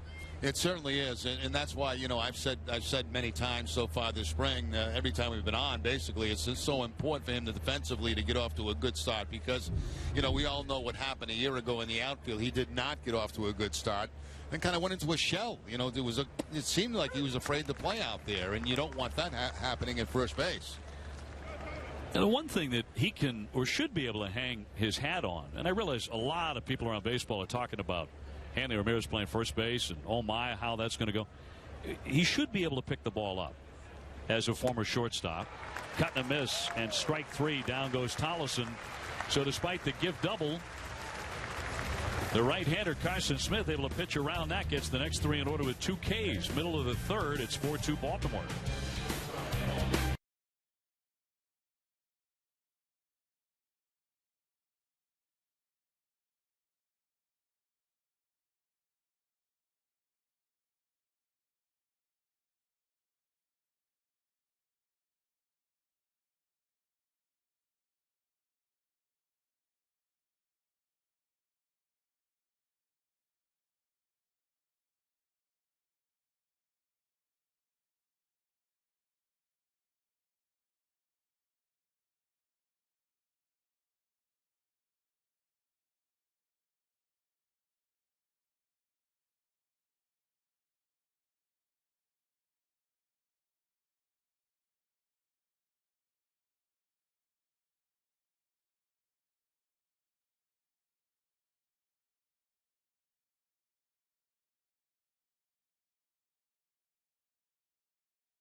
Back to JetBlue Park. Bottom of the third, the Orioles with a 4-2 lead over the Red Sox. I'm Garen Austin. Obi, Remy, as you guys were talking, it's David Ortiz's final spring training. He had 3 at-bats on Thursday, and he said he felt good, no emotion, just another spring training game. John Farrell did say, though, that there has been some talk amongst the players, some extra motivation to do well, to send Ortiz out on top. But Farrell said that it goes both ways. He said Ortiz wants 2 things this season. Number 1, to win, and number 2, to leave something behind for the younger players. And Farrell said you can see that every day in how he interacts with his teammates. Garrett, thank you very much. I think one of the things he's talking about, leaving something behind, a World Series ring, another one. Yep. Which he's very fond of. Very fond of winning. Yeah, he likes his bling, and he likes those World Series rings. David, a 9-time All-Star. Certainly his career will not be defined by numbers or by moments and unforgettable clutch hits and home runs. But he does hold the Red Sox record for most 35 home run seasons. He's done that 6 times. Most 30 home run seasons, 9. Ted Williams had 8, by the way. In there for a called strike. Most 100 RBI seasons. He's tied with Ted Williams with 9 of those. And the most 35 home run 100 RBI seasons, he has 6. Passing Manny Ramirez, who did it 5 times. Oliver Drake is the new pitcher here, the right-hander. He has kind of a funky delivery for Baltimore. And David giving him a long look. 2 balls, 1 strike. Ortiz, Ramirez, Sandoval. As the Sox here in the 3rd inning are down by 2. A check swing. They do appeal, and no swing. Good eye, David.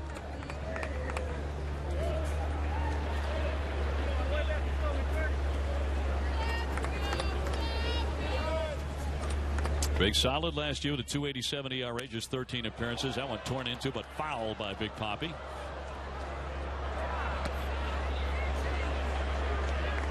Ryan Flaherty is so deep at second base, he looks like he's playing right field. against David Ortiz. I mean, that's about as deep as you'll see any second baseman play against Ortiz.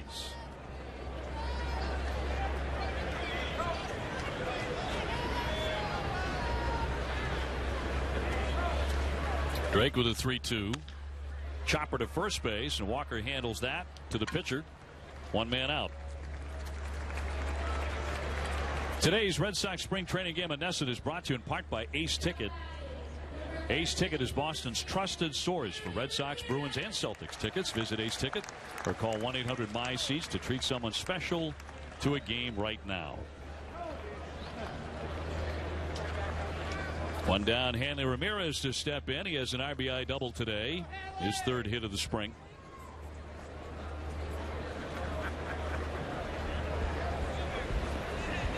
Hanley, the former batting champ from the National League in his days with the Marlins. He was a doubles machine back in those days.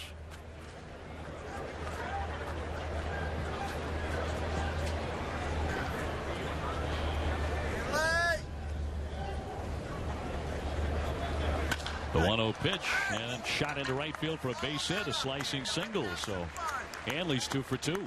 Now that's the kind of a bat, OB, you like to see after his first one. You know, his first one he hit a double. He pulled it down that left field line, and he comes back this time on a pitch that he probably could have pulled, but instead watched the hands come inside the baseball right here, and he moves that ball to the opposite field. And it's just to the point you were talking about, how he hit a lot of doubles when he led the league in hitting. And that's how you do that. That's how you go to the opposite field. Like they're perfect with the hands inside the baseball. And instead of trying to surround that ball, he goes the other way for the base hit. He's running, and it's a strike. The throw down to second. The tag not in time. A stolen base. Well, that's shades of a younger Hanley Ramirez when he used to steal a lot of bases. Don't waste them in spring training, Hanley. That would be my suggestion. Kind of a slow delivery to home plate. Red Sox know that, so they're going to try to take advantage of it, even though down by a couple of runs still early in the ball game.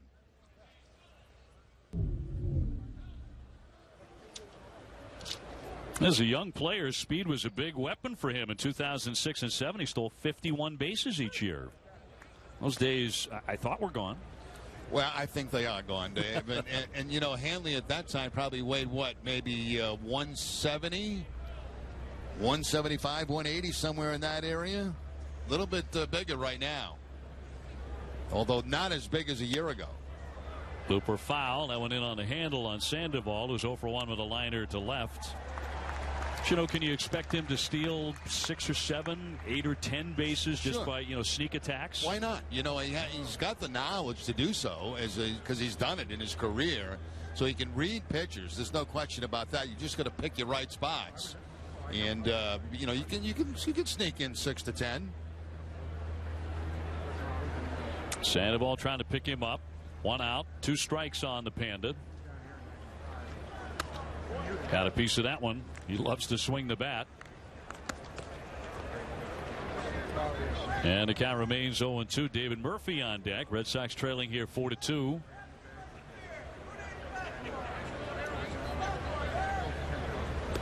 We would certainly love to see you here with us in Fort Myers for an afternoon like today.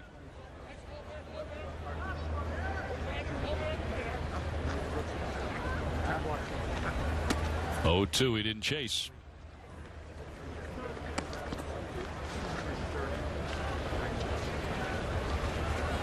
We talked about Sandoval defensively last year. It was a rough year all around for Pablo Sandoval, but just an .842 fielding percentage. He's got to be better than that. The year before with San Francisco, more in line with what he'd typically do, .971. A lunging ground ball to short. That'll advance the runner. And the first baseman hangs onto the bag with Hanley down to third base and 2 away. You know, it's something I think he's very aware of, too. He was not happy at all with his defense a year ago. And I've noticed a lot coming to the ballpark. You know, we see a lot of Hanley Ramirez down at early in the morning. We also, what we haven't shown is Pablo Sandoval also down there with Hanley, working on getting himself in better shape and also, you know, working on his ground balls. to try to become more smooth than he was a year ago. So you've got two guys on the corners that are really putting in a lot of extra work down here to try to improve themselves and get better. They have to. They're going to be reminded by the pitchers all the time. Here's David Murphy. And the worst thing in the world is a guy like Rick Porcello to do everything right. Get that ground ball over and over, but the play not being made, that's a backbreaker. It becomes very frustrating. You lose your confidence. You lose your confidence in your defense, and then you end up changing your style.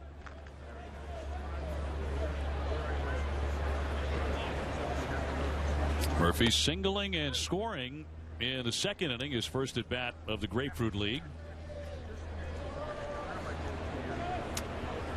Red Sox have now forged ahead in hits 5-4.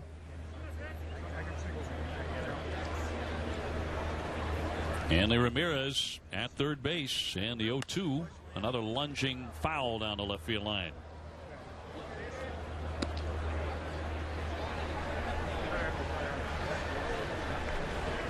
Both starters now out of the ball game. Clay Buckholz, in what looked very much like his first spring training appearance, it just lasted an inning and a third. He walked 3 men. His command was not there today.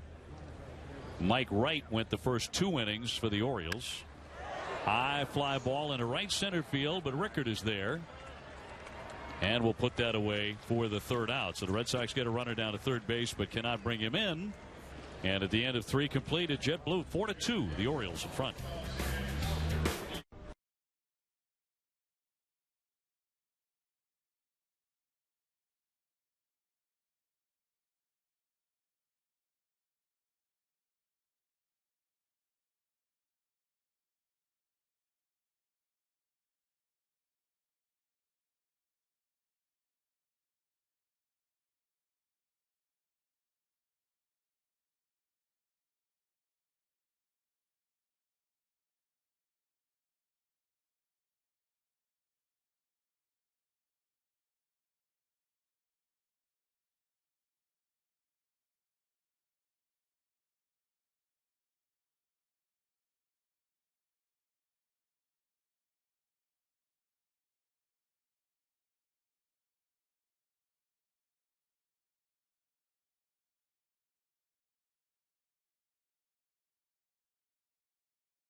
Top of the 4th inning, Orioles 4, Red Sox 2. And in 2016, you know, every Tuesday is Take-Home Tuesday at Fenway.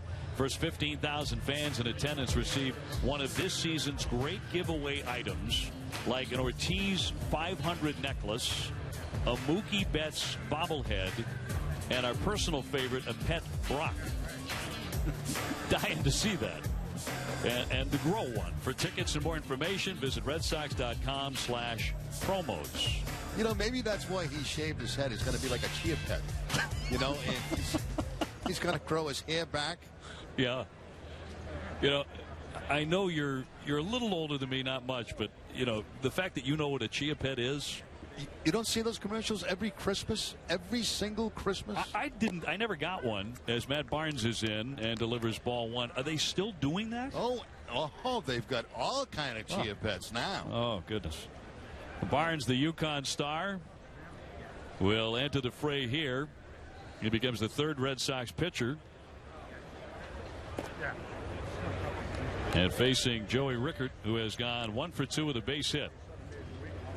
I think you might be onto something. That's the reason that Brock changed the hairstyle. I'm telling you, for the pet Brock night, that's what it is. He's going to grow hair, and it's all going to come together like a chia pet on that night. Just magically. Sprinkle a little water. The strike into Rickard. He has to stay with Baltimore all year, where he's going to be offered back to Tampa Bay. That's the Rule 5 draft rule. Sam Travis now at first base. Coyle is at second. Dominguez at third base. So a number of early changes. And that'll be in there for strike 3 as Barnes gets him. Caught him admiring the pitch. Piling up the strikeouts. He struck out a couple of guys at his last outing against the Minnesota Twins. Sean Coyle at second base for the Red Sox coming into the ball game to replace Dustin Pedroia.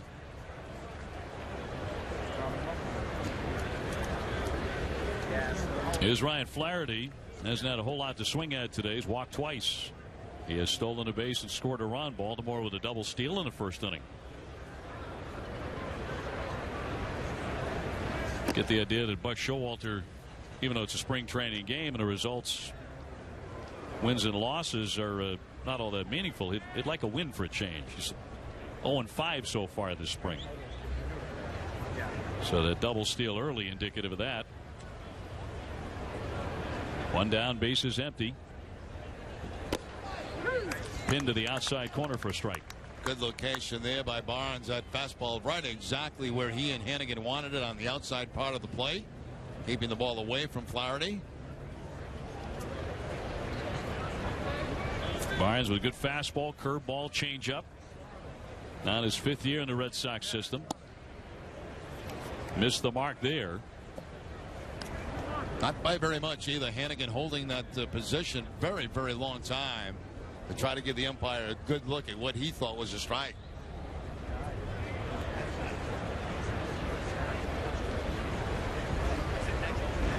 Top of the 4th here at Fort Myers. And the 2-1. Same spot there, and the count goes to 3-1 on Flaherty, who's had a hot spring, 6 for 10. Very early, however. Did you have a spring training like that where you just tore the cover off the ball all month? You know, I really don't remember. No, probably not. It almost seems like there were ebbs and flows to it. You start off good, you go sour for a couple of weeks, and you hope you end up with. That'll be ball 4. That's the 3rd time he has taken a walk today. Hey, this spring, NESN Clubhouse will be back for its 3rd year. Don't miss the show Sundays on NESN. It's 90 minutes before the first pitch of the Sox game. Visit NESNClubhouse.com for cool games and learn more about the show. Nolan Reimold is next. He's been on base twice, once on an error by Bogarts. He's also walked with the bases loaded and picked up an RBI. Orioles in front here 4-2. And Flaherty, the base runner. Like, how about the first spring training where you made a major league club for the first time? You know, I honestly don't remember the numbers that I had, but I knew going in that I had an excellent chance of making the club if I did something decent, because a gentleman named Grover Riesinger was following me the year previous, and he was like a first lieutenant for Dick Williams, who was the manager of the Angels at that time. And you know, he told me, he said, if you have a decent spring training, you hustle, you can take the wrath of Dick Williams, you got a good chance to make the ball club. And so I don't remember exactly, what my numbers were, but they were certainly good enough to impress Williams. Right, right. The wrath of Dick Williams. Tough. Yeah. Very tough. But I've mentioned many times, when we talk about managers that I played for, I think I learned more baseball in 1 year from Dick Williams than maybe anybody else that I ever played for. And that's not to knock anybody else. It's just that he was so far advanced in managing at that time, and he kept his own charge, all the stuff that's available now, to these ball clubs. I mean, he made those things on his own. 0-2 punch foul, so he was ahead of his time. I believe he was, yeah, and he put an awful lot of work into it, and he demanded, I mean, he made mental mistakes for him. You were not in a good place. You were not in a good place with Dick, but he was tough. He was tough, but it was a good challenge for a young player, because if you could survive Dick Williams, you could survive anybody. Well, tremendous manager. 0-2. Check swing down into the dirt. And no swing, according to Tim Timmons, the first base umpire.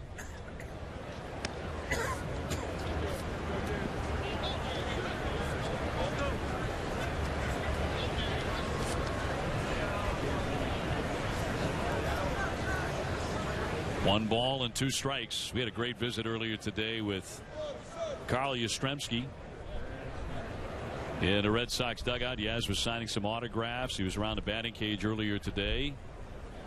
He probably has a bucket full of fish by now. That one popped foul back out of play, but just a thrill to see him. And you were kind enough to introduce me to Yaz the first time I've ever met him. Number 8. Looks good. He looks good. He's in good shape. He's feeling good. He walks about 2 miles every day. He goes to the health club about 3 days a week, trying to keep his legs strong and in good shape. And he's doing very, very well. Runner at first, 1 down, and a 1-2. That one spoiled back out of play. Yes, before the game, that was a little league right-handed hitter of little note, but I attempted to hit left-handed because of Carl Yastrzemski. Yeah, a lot of people in those days tried to swing like Yaz, hold that bat up very, very high and take those big swings. Big swings. 1-2. And you look at Yaz, I mean, he's not a very big guy. You know, you put him next to Ortiz, he looks like he's half the size of David, you know, right. But he had that kind of power. He was very, very strong hands, very strong wrists and forearms, and took a very healthy cut. And an incredibly hard worker at the craft of hitting.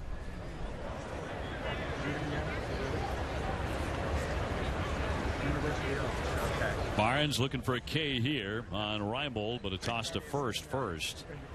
Back in the era, that particular era of sluggers, there weren't that many guys who were like Big Poppy size. Look at Reggie Jackson. Yeah, exactly. I mean, Reggie Jackson had 600 home runs, and yet when you see Reggie, you know, these days in particular, but you know, even his playing days, when you see him, you remember him. That one trickles away from Hannigan, and a runner will advance down to second base. You think to yourself, I mean, how did that guy hit 600 home runs? I know, it was incredible. You know, Reggie was never very tall, obviously, but very thick and very, very strong. And sure, you know, you see him now, and he's lost some of that muscle that he had, obviously, as a player. And you look at him and you say, how in the world did he hit so many home runs? You know, and he was one of those guys that every time he swung and missed, the crowd would ooh and ah, and it was you know, it was very special. With Reggie Jackson. There you see the Red Sox career leaders in home runs. Ted Williams, of course, the leader, Yastrzemski second, and David Ortiz with 445 as a member of the Red Sox. Jim Rice and Dwight Evans. And of course, David over 500 altogether. I pop into right field. Castillo's had some issues out there already today, but he catches this one easily. And a runner holding at second base. 2 men out. Another guy I think of that was not that big and was certainly a slugger, Harmon Killebrew. Yeah, great call there.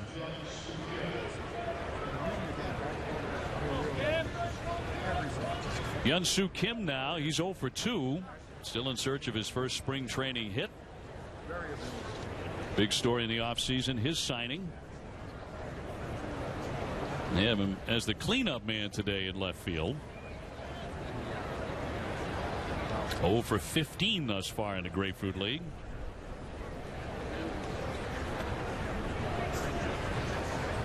Two down, a runner at second here for the Orioles. Foul right back to the net for strike one.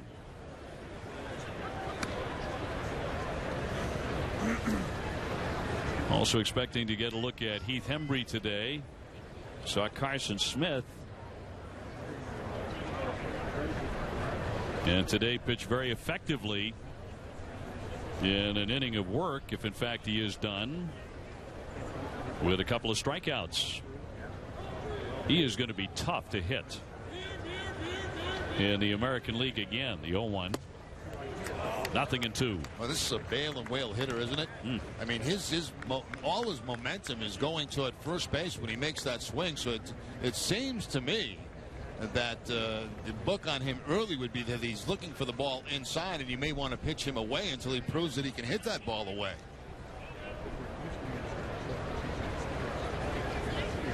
Barnes has him in a hole, 0-2, with Flaherty at second base and 2 down. 1-2. Yes. Just like the Yankees, yeah, but prior to that.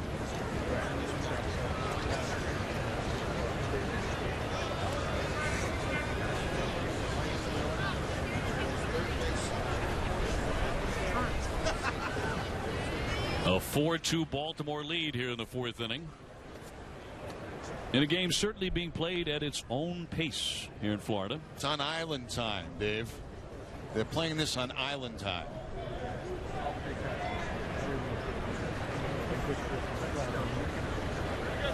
The right-hander's 1-2 pitch. He got a piece of it.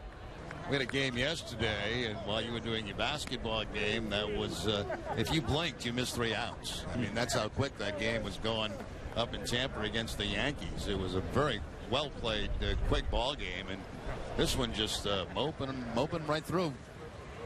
Yeah, I did happen to notice that 2 hours, 18 minutes. And that's why you missed it, right? You knew. Yeah. Although we both love being at the ballpark. Nothing better. Especially on a day like today. Just absolutely gorgeous. 1-2 turns him around. Barnes not afraid to come inside. There's a guy taking his time at the ballpark. Painting a pitcher. He may get that thing completed by the time we're finished with this one. $4 million. Keep the change. Do you think he's painting the game? As that one is fouled away at the plate. Or is he painting something else? You know, like water lilies. Yeah, I don't know where exactly he's located. I don't know what he's looking out at that he may be painting, but whatever it is, I'm sure he's doing a great job. Yes. JetBlue Park. Now that sign is where? That was right. Oh, it's right above us, Dave. Oh, okay. So here we are. Yeah. So he's painting the picture of the field from right behind us. Do it again. So I'm not going to buy the painting because I've already seen this picture. I'm looking at it right now. You've lived the moment. Yes. I may take a look at it though. I'd love to see it completed and maybe make a bid on it. The 2-2 fouled off of Hannigan. Big swing again by Kim.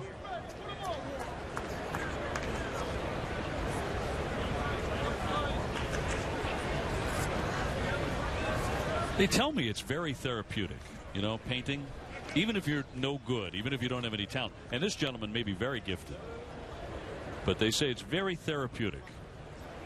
Well, it's like coloring, I guess. Color by numbers. I guess you got to have a little bit more on the ball, though, to be a painter. Yeah, a little more talent, probably. 2-2 is in there for strike 3. Froze him. And Kim still doesn't have a spring training hit. 2 Ks in the inning for Barnes. He walks a man. Nothing comes of that. Middle of the 4th inning. It's the Orioles 4 and the Red Sox 2.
Out on Big Papi's final season by enjoying a game at Fenway Park. There's still great tickets throughout the year available.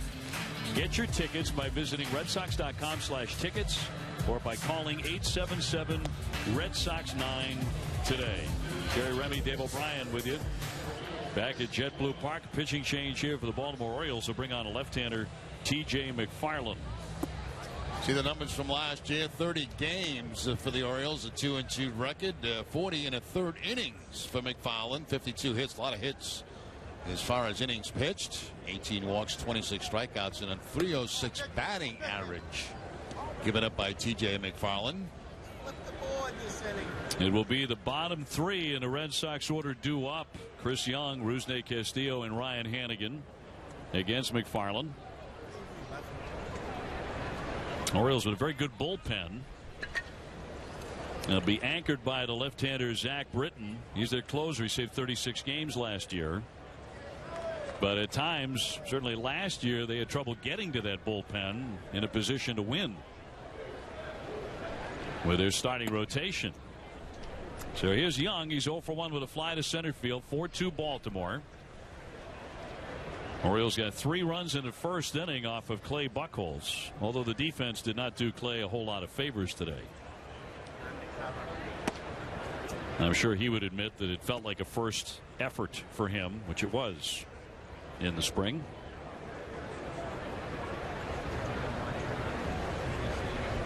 No, I didn't.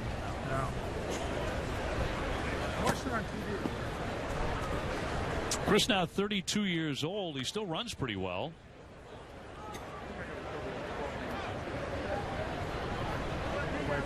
Right hand power may have a great swing for Fenway Park. That's the hope. He has fly to center, and he has to dance a bit on ball 4. So a good start for the Sox here in the 4th inning. Hey, the Bruins are back in action tomorrow. Back-to-back games in the Sunshine State. Monday they're in Sunrise to face the Panthers at 7, and Tuesday night they travel to Tampa Bay to square off against the Lightning at 7.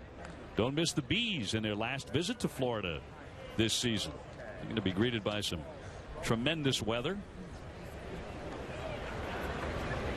Temperatures today moving into the 70s and barely a cloud in the sky. Here's Rusney Castillo. He was bothered by that fact when he dropped the fly ball down the right field line. And perhaps the sun did play a role down in the right field corner, although it went for a double. At the plate, he has a double for an RBI, his first hit of the spring. It's actually a beautiful swing. Line into right field, a looper for a base hit. Young is into second and stopping there. So the Red Sox have something brewing here in the 4th inning. First 2 men are on base. Now that is very similar to what Hanley Ramirez did. You know, pulling the ball the first time up, the second time up, going to the opposite field. And when you do that, you're swinging the bat pretty well. That ball was down in the zone, and a very nice job right there. You see the head on contact, and it's almost like you can see the baseball hit the bat. And that's exactly the position you want your head in. Rusney tended to be very streaky last season. They'd like to even that out. Both he and Jackie Bradley Jr. Jackie's off to a real nice start swinging the bat this spring.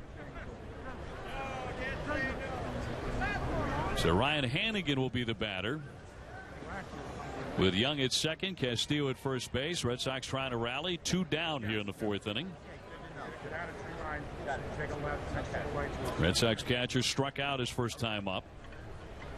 It's an area where the Red Sox are deep at the catcher spot, and now Vasquez is pressing to get back into that one. Away from Pena, rolls behind him, and both men are going to advance. We'll see if this is a pass ball or a wild pitch, but Red Sox now have 2 men in scoring position. Well, there really has been no flow to this game at all for either side, for the Red Sox or the Orioles. A couple of men on. Very first pitch looks to be a changeup that's going to be down in the dirt, and not a very good job by Pena behind the plate blocking that ball. It looks like he never got the glove in the proper position to knock that ball down. Deflects off him, and 2 men advance into the dirt, so it will be a wild pitch.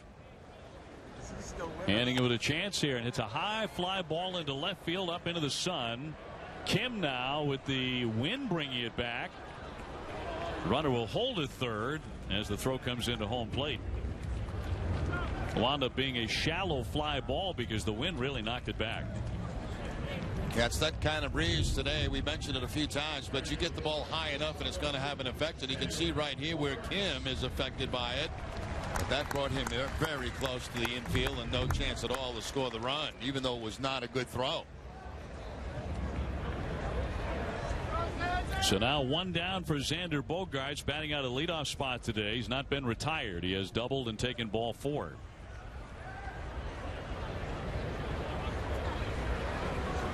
So many times last season, this is where we saw Xander guide that line drive into right field. He takes strike 1.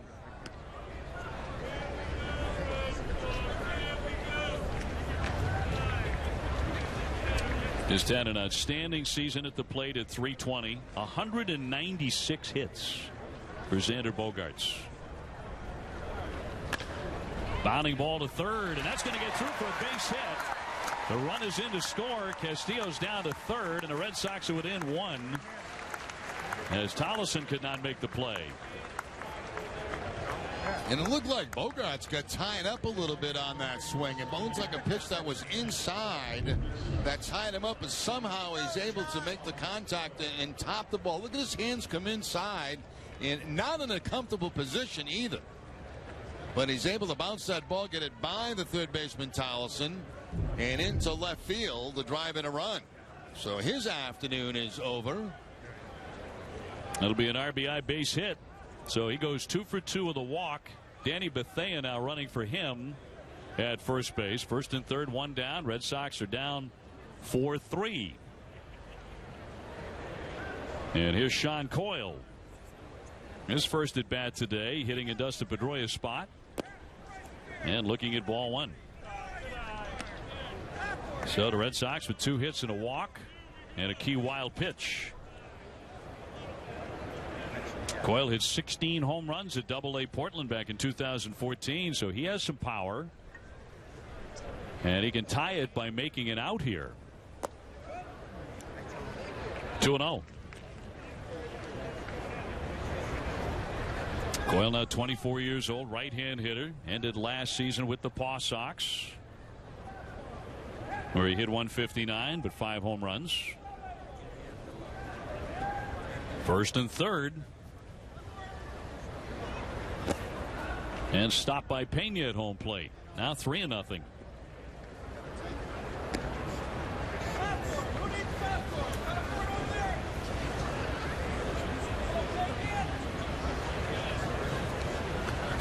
Now the Red Sox rallying here in the last half of the 4th inning against the Orioles. And Coyle may have the green light here. 3 balls and no strikes. Left-hander on deck. In there for a called strike.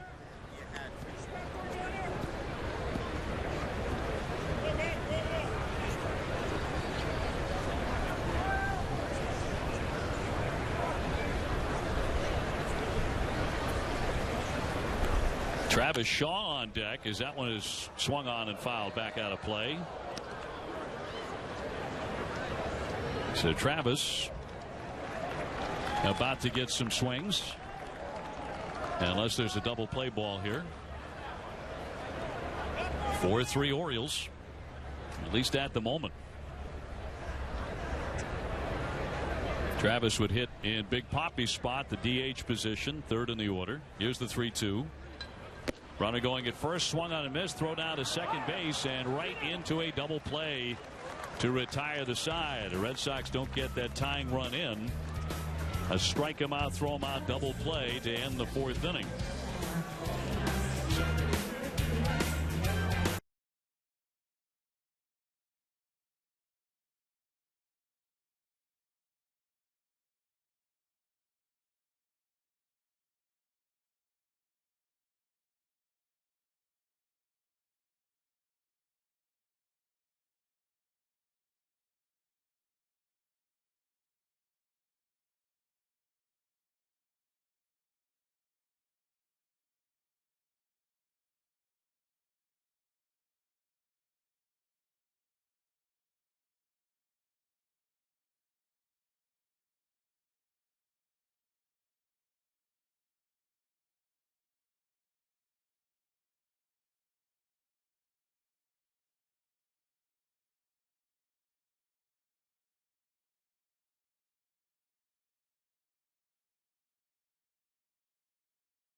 Within one here in the top half of the fifth inning. Baltimore leading at 4-3, and there's no experience quite like watching a Red Sox game in a private suite at Fenway Park.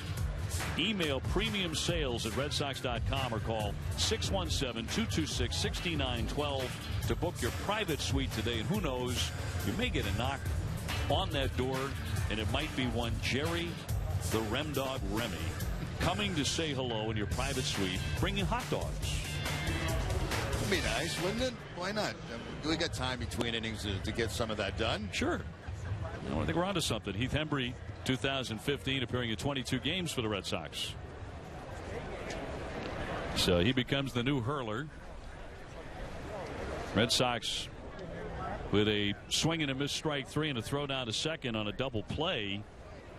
But if the runner holds up there and allows that run to score, that's a much better base running play. Yeah, we saw Butterfield talking to the base runner after that was over, and probably going to explain to him, look, if you're going to be thrown out at that position, and that was Marco Hernandez, if you're going to be thrown out, stop. If you're caught in a rundown, maybe we can score that run from third base instead of just ending the inning by sliding in at second base and being easily tagged out at the bat. So Hernandez takes over at shortstop. And Christian Walker is the batter. He's doubled in a pair of runs and struck out today. He's 4 for 11 this spring. Pop to center, and Young to come in on it, and over comes Castillo, but Young makes the play. And again, you see where the wind really took that in and a bit toward right once it got airborne.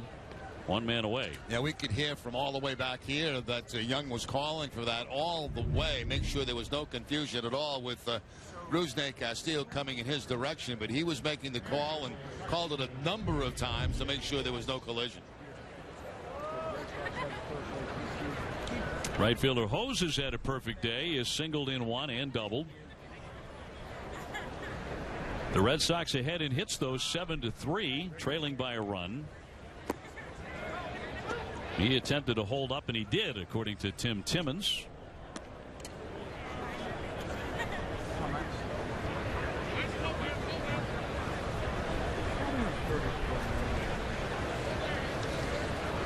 We've had a couple of plays down at second base in this game today.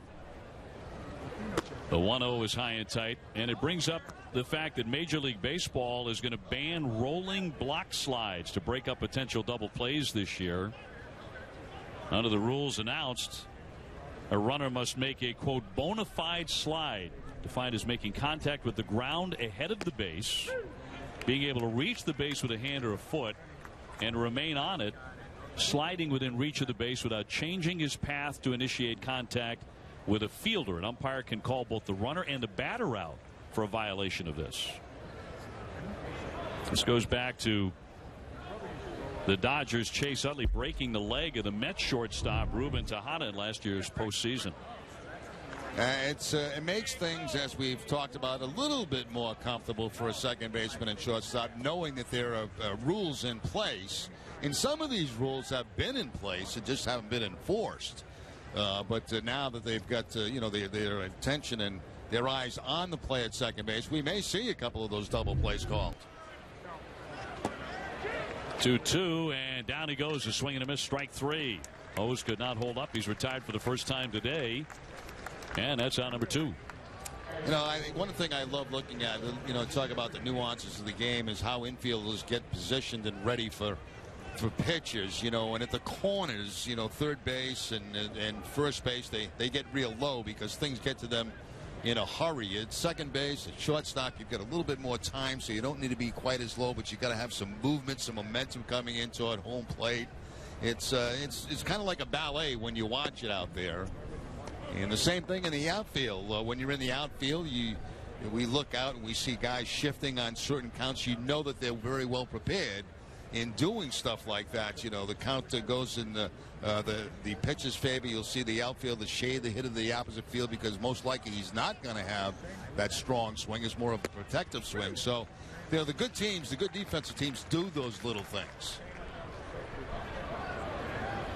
Now, back in the day on those rolling slides like that, I know that middle infielders didn't mind, sort of dropping down and getting their throw off right near the head or at the head of a base runner who is attempting to do that. Well, that was the only protection you had as a middle infielder because there really were no rules. There were no. I mean, you could come in there any way you wanted and clean somebody out. I mean, I've had guys come in, not even slide and try to take you out at second base. And so the only protection you had is if you got an opportunity was try to low ball them and get that ball just around their head and try to make them slide coming into second base. But now it's much different with the rules. I'm not saying it's easier. It's not any easier to turn double plays.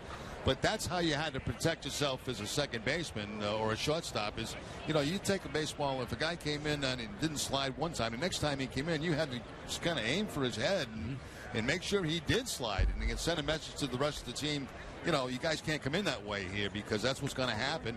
But then you get the danger of making a bad play at first base. You make a bad throw to first base. Yep. So you're kind of caught between a rock and a hard place. You're trying to protect yourself, but yet you could hurt your club with a bad throw. Sure. But you didn't mind doing it to send that message if you had to. No, you had to. That was part of the game. Yeah. Well, this should clean things up there. The 2-2, if it's enforced, that's down low. And by the way, if you can figure out the home plate collision rule. Explain it to me, please, and when it's going to be called and when it's not going to be called. Yeah, I don't know. We saw a couple of examples of it last year, and there were not many calls at all made. No. And it's really kind of hard to figure out. You can't block the path of the runner coming in. That's always been true, though. That's always been the case. That one jacked high and deep by Pena, way back to the wall. There's Murphy. He's going to have to play it off the 10. And into second base, Pena, he'll trot in with a stand-up double. I think Murphy may have given up on this a little bit too soon because the ball looked like it hit the bottom of the wall. And it looked like had he taken another couple of steps back to the wall, he might have been able to make a catch on. But the ball, pretty good solid contact here by Pena. Fastball up and in. Hits it a long way. But watch where Murphy goes. He goes back to the wall that he stopped. Plays it off the wall, and you can see where the ball bounced. I think he had a chance to make a play on that. I think you're right. Today you have to really take the wind into account and how it's knocking everything down. The right-hand hitters. So here's Giannis, runner at second base. A break here, perhaps, for the Orioles. It's been tough playing the outfield today. There's no question about it. Yeah, it has been an adventure. And the sun at times has really been brutal, combined with the wind. Makes it difficult. Seems like it's been a little tougher on the Sox today. 2 down, a runner at second base. Baltimore leading Boston here 4-3 in the 5th inning. Giannis is flied to right and ground out to short today. The 1-0 in tight. Tollison would be next. He's their third baseman today. Just a handful of guys who made the trip for Baltimore today who are going to be on their roster come opening day.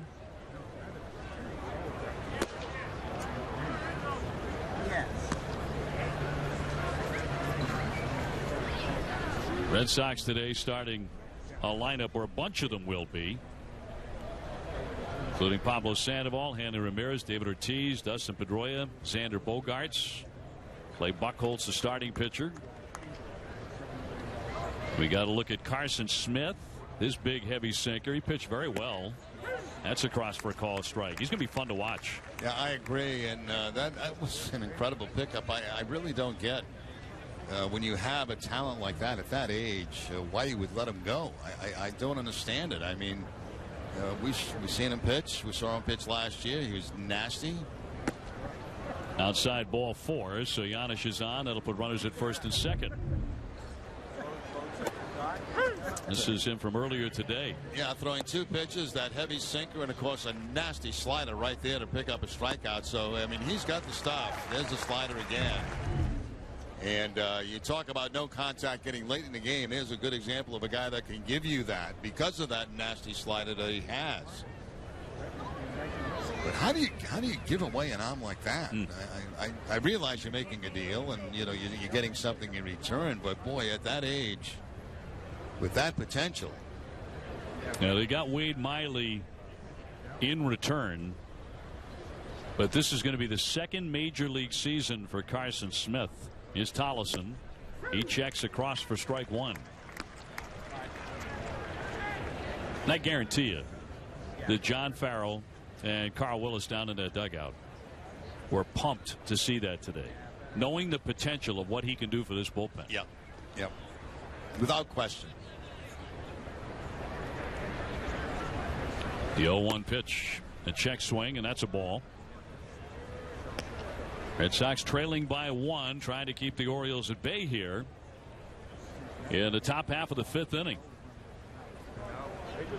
Pena at second base after his 2-out double, and Giannis took ball 4. He's at first. Tollison has walked and scored a run. He's also struck out. Popped up a mile high. Third base side. Here comes Dominguez. All the way to home plate as the wind carried. He made that play in fair territory. A couple of feet in front of the dish. And that wind very, very tough today. Hannigan made the wise decision to get out of there. We're in the middle of the 5th inning. 4-3 Baltimore.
Today's Red Sox spring training game in Nesson is brought to you in part by Ace Ticket.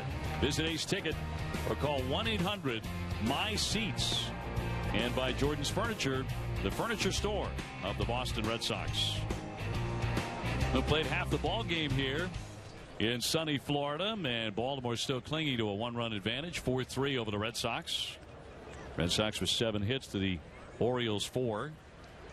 And Travis Shaw will get an at bat here as he hits in the DH position up against McFarland into his second frame, and that'll be ball 1.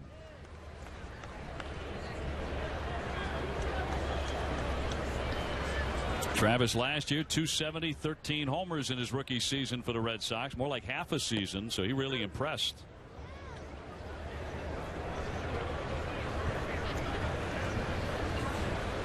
Mentioned his dad, Jeff Shaw, pitched had a really fine career in the majors for 12 years. High fly, right field toward the corner. Hose on the move. He's not going to get there. That's going to drop in for a base hit. Travis just keeps on getting hits. I have seen him a couple of times down at third base over the last few games. Today coming in as the DH, picking up David Ortiz. The ball got inside a little bit, and out in front of it was Travis Shaw, but he's able to drop it in front of L.J. Hose out there to pick up the base hit. So the Red Sox with the leadoff man on here in the 5th inning.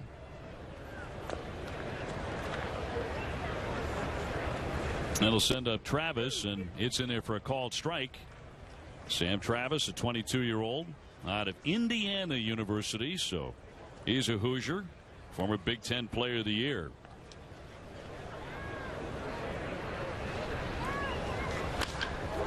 That one rocketed into the alley. Rickard won't get there to fall in for a base hit. Shaw's on his way to third. No throw there, and they're on the corners. That's a very good read by Travis Shaw, making contact and knowing that ball was going to drop in. You know, one thing you're told that when you get to first base by the coaches, check the outfield, see where they're playing. And he checks the outfield. He sees they're shading a little bit toward right field. He knows that ball's going to drop in on contact, and he's able to nonstop go to third base and get there, make that first and third play. So very good base running by Travis Shaw. Good read. 9 hits now for the Sox to 4 for Baltimore. And here's Dominguez, who has pretty good power on the right side. That is a strike. 29-year-old Los Angeles native, his first year in the Red Sox organization. He's been with the Giants and the Reds previously. John Farrell going to his bench pretty early today. First and third, nobody out. And a foul tip into the mitt for a strike. David Murphy would be next.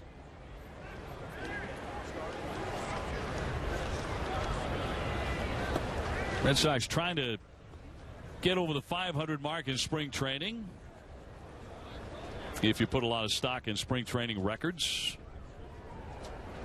0-2 on the way. That one hit gently behind third. Tollefson thrown on to first, and not in time as the run comes in to score. A slow developing play, and the Red Sox benefit to tie it at 4-4 with Shaw touching home plate. Indecision down at third base by Tollefson. He thought when he caught that ball on the line that he had a chance to go to second base to get a force out. See him look in that direction, but there's no play there. By this time, when he spins around to go to first base, Dominguez hustling down the line is going to beat it. So you have to make a snap decision one way or the other. Either go to second base, go to first base. In that case, he lost both of them. The play at second, the play at first.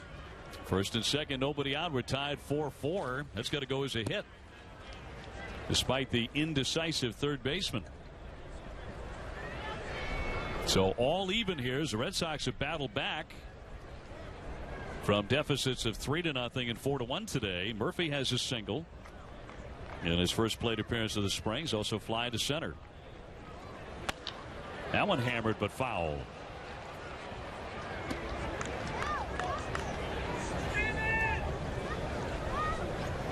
If Murphy makes the ball club as an extra outfielder, you're going to see a lot of stories appearing by the guys who cover the Red Sox every day about what a great glue guy he is in the clubhouse. And that it's very much a chemistry kind of signing. And wasn't it fascinating the other day to hear Red Sox owner John Henry talk about maybe an over-reliance more recently in analytics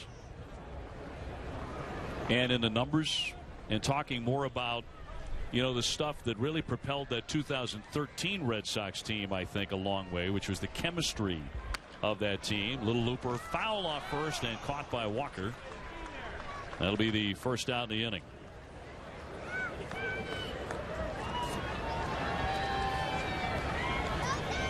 So Murphy retired. He's now 1 for 3. Now Murphy also gives some depth, to the ball club. I mean, with Castillo out there, and of course Young, they don't have another left-hander outfield that they would consider, putting out there. I don't think at this point, and I think having David Murphy gives them another option on that side of the plate. Young takes a strike inside. And you're 100% right about his attitude, the way he goes about things. I mean, he's just a class act. I think he's surprised right now that he's back in a Red Sox uniform. Happily surprised, where it all started for him. Young 0 for 1 with a walk his last time up. He can untie this game and put the Red Sox in front as he looks at a ball.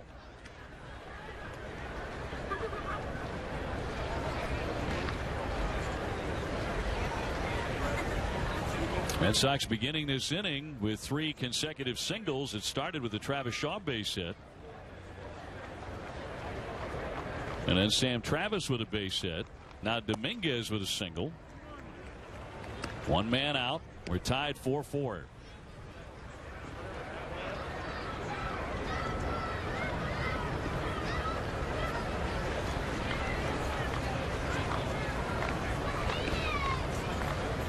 McFarland, a left-hander, with a 2-1. He would not go after it. We're talking about spring training records and what do they really mean in the end. But I remember being with the Marlins as a young announcer many years ago, and Jim Leyland was the manager. And the Red Sox, back in those days, had yet to win a world championship in many, many years. But that Marlin team, in just their 5th year, won the World Series and really loaded up. High payroll for that time. There's a high fly down the left field line deep into the corner, but it's going to go foul and off into the stands. Jim Leyland said when that season got underway, that spring training season, he said, if we have a chance, we're going to try and win every game. And so that meant the veterans were going to play a little bit longer. He was going to use some of his regulars out of the bullpen a little bit longer. And that Marlin team won something like 24, 25 spring training games, some ridiculous number. But nobody put much stock in it at the time until they went 8-0 to start the regular season. And then it was like, well, maybe he was onto something. Yeah, trying to set a tone early. Runners go, and it is down and in for ball 4, and that's going to load the bases for the Red Sox. That's going to bring Showalter out of his dugout, with Rusney Castillo scheduled to hit with only one man out. And here comes the Baltimore manager. So that'll do it for McFarland. He leaves behind a mess, and the Red Sox pressing to grab the lead for the first time today. One down, bases are loaded. We'll be back in a moment.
Back at JetBlue Park, all tied at 4, and it's been a nice afternoon offensively from Rusney Castillo, going off the wall for a double, a drive, and a run back in the second inning, and then a very nice at bat in the 4th inning where he goes to the opposite field to pick up a base hit. So we've seen that from Hanley Ramirez today, doing almost the same thing, and then Rusney Castillo from the bottom of the lineup. So good offensive day for Rusney to this point.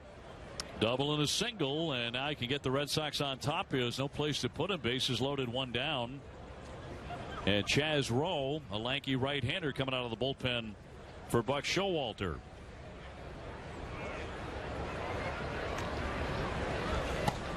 And Castillo takes strike 1. Ryan Hannigan on deck. See his numbers in the minor leagues last year with a .414 earned run average. Did allow a .280 batting average against him. The 0-1. Bounding ball to short. Giannis into second, one on to first. Close and got him. A double play to retire the side. So Rowe comes out of that pen and does the job. He gets a 6-4-3 to end the inning and kill the Red Sox threat. They will settle for the 1 run at the end of 5. We're tied 4-4.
Top half of the 6th inning here. Red Sox and the Orioles knotted up at 4-4 spring training baseball. Jordan's Furniture is the official furniture store of the Boston Red Sox.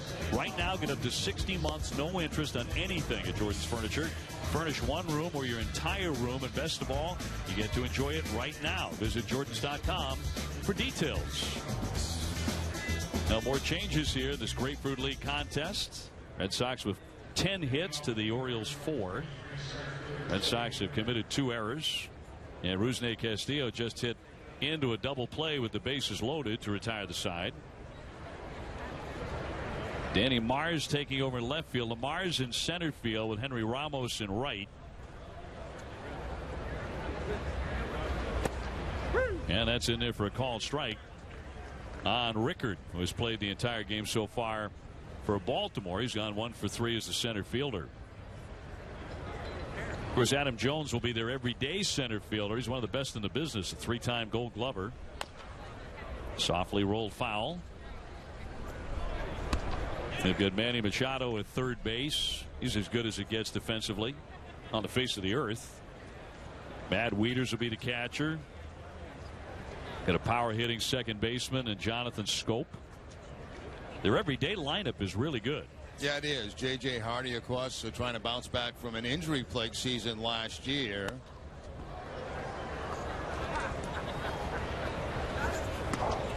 And they re-signed Chris Davis, the big home run hitter. So it is an Oriole team that will be tough to keep at bay.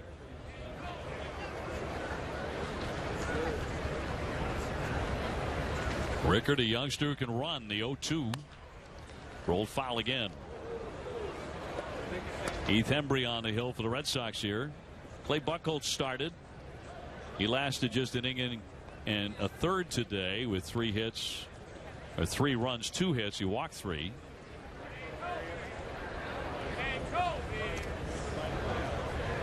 Looked very much like a first outing. Expectations never terribly high for those. 1 ball and 2 strikes. Yeah, every time there's a first outing for a starting pitcher, the media always asks John Farrell, what do you expect to see today? And he says, I just hope they throw fastballs and throw strikes. He says, really, to get back used to being on the mound and facing live competition. 1-2 waved at and missed. Down he goes. That one really disappeared on Joey Rickard.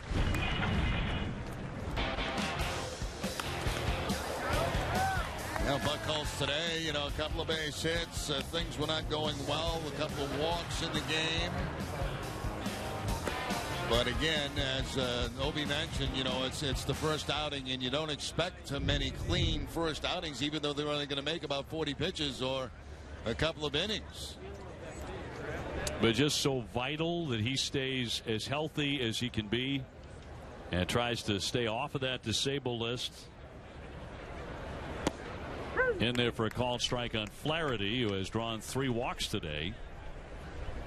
Because I'm convinced a Clay Buckholz who can pitch, somewhere around 27, 28 times, hopefully more than that, somewhere near 200 innings, which he has not been able to do in his major league career, although he came close 1 year, is absolutely vital for the Red Sox chances to go to postseason play. I totally agree with you. And, we talked about it in the open today, the fact that all the attention has been on David Price, which it should be, on the revamped bullpen, which it should be, on the young players continue to progress, which it should be.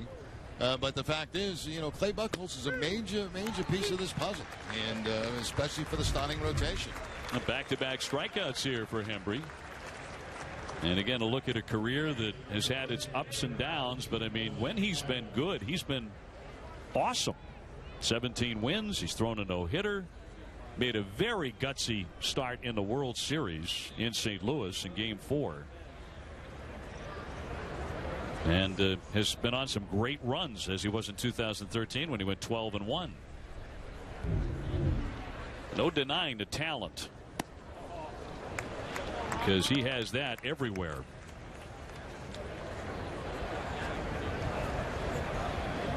Reimold is 0 for 2. He's reached on an error and flied to right. He's also taken a walk. And there have been plenty of those today.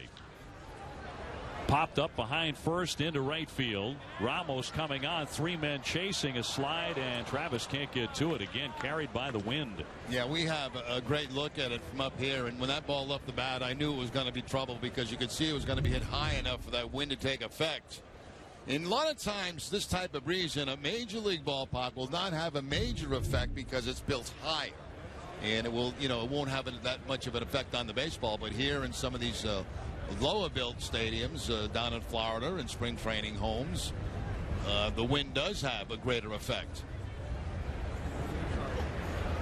Sometimes it's downright stunning, and ball players will talk about this too. When you leave spring training and you go to a major league ballpark, a Fenway, or in the Red Sox case it'll be Cleveland on opening day, it's a bit shocking. Yeah, it's altogether different. Just the crowd noise, itself. And we'll get a good experience up in in Montreal before we even get to Cleveland.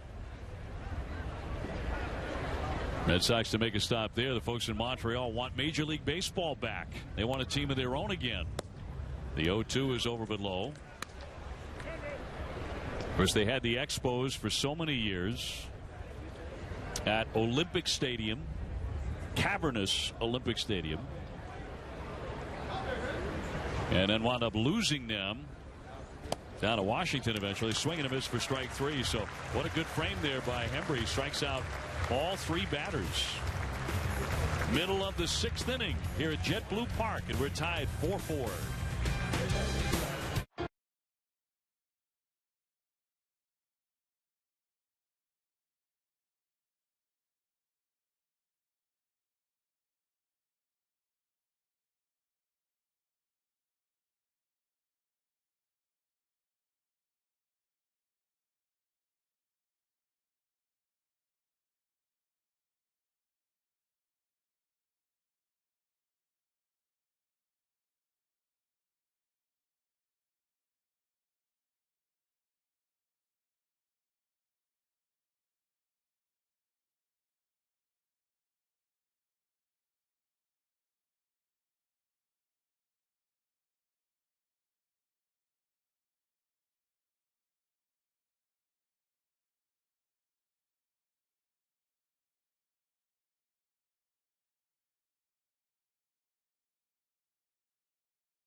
Up here in the bottom of the 6th inning in a 4-4 tie with the Orioles, and MLB.TV Premium is everything you have come to expect and more.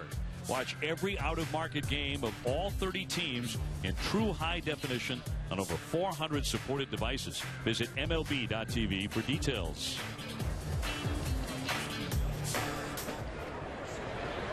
Now Solis, who's taken over as a catcher, will lead off the inning here in the 6th. Red Sox 4 and the Orioles 4. Red Sox 10 hits. Baltimore has 4.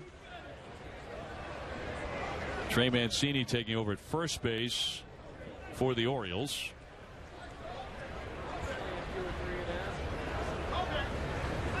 And the first one is up and in for ball 1.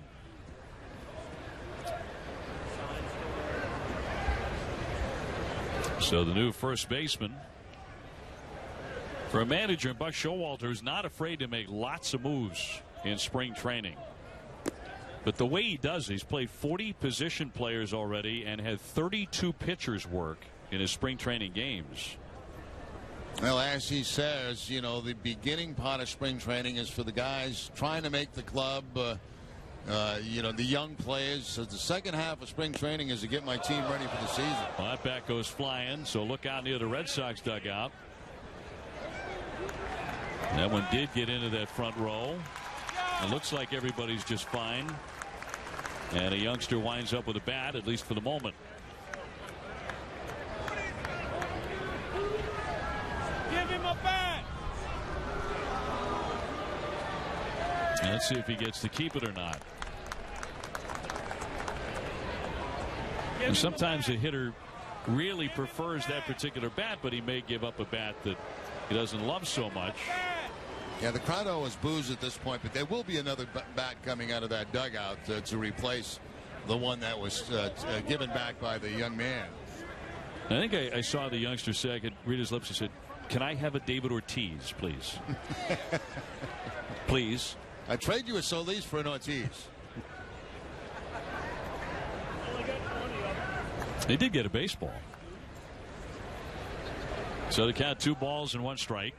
Chaz Rose still on the hill for the Orioles, and Solis gets a piece.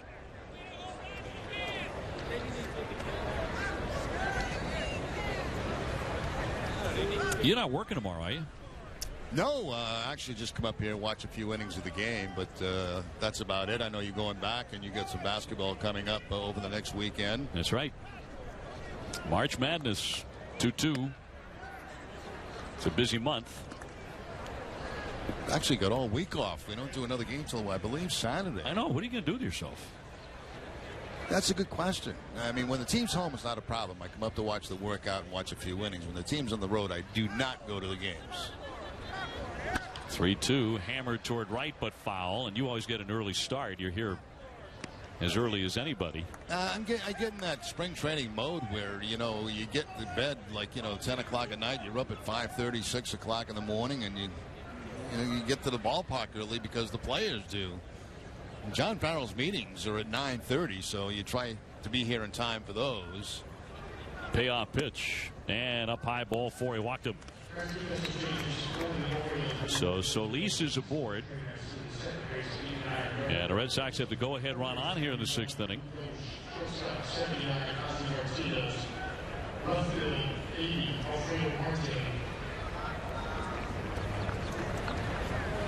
And that'll bring up Hernandez.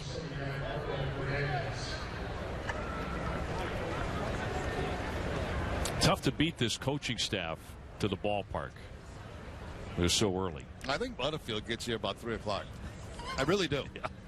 I mean, he's ready to go. When you come in, he's been up for a long, long time.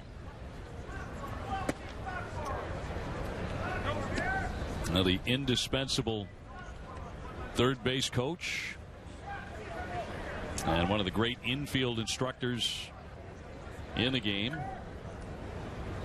Lots of work to do with Hanley Ramirez at first base. Hot shot fair inside third, down the line by Hernandez. Solis takes off, rallies second. He's on his way to third. This is going to be 2 bases, and the Sox have 2 men in scoring position as the throw comes home. And nobody out. 2nd and 3rd for Boston. Well, the leadoff spot has been very, very good for the Red Sox today. Bogarts, now Hernandez, double, a walk, a single, a drive, and a run. Now a double. Right down that first base line past the dive of Mancini. And by the time it's dug out from under that wall, Red Sox have 2nd and 3rd and nobody out. So a great opportunity to take the lead in this game.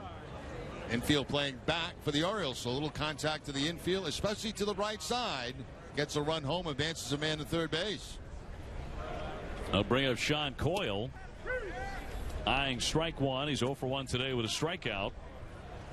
Sean comes from a baseball family. His brother Tommy was drafted by Tampa Bay 4 years ago.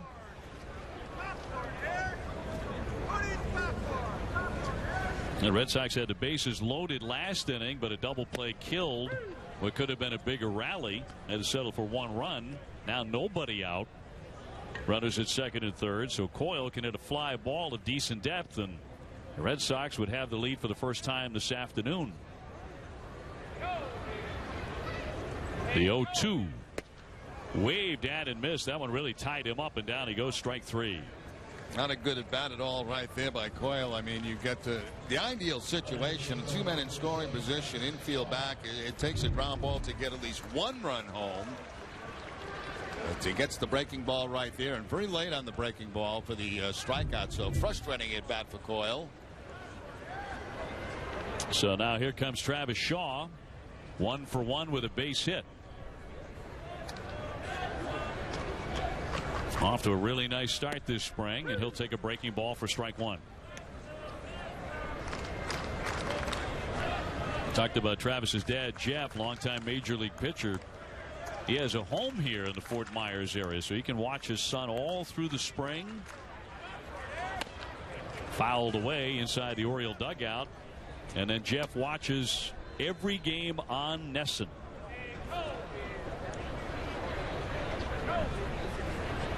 Really following his son's career intently.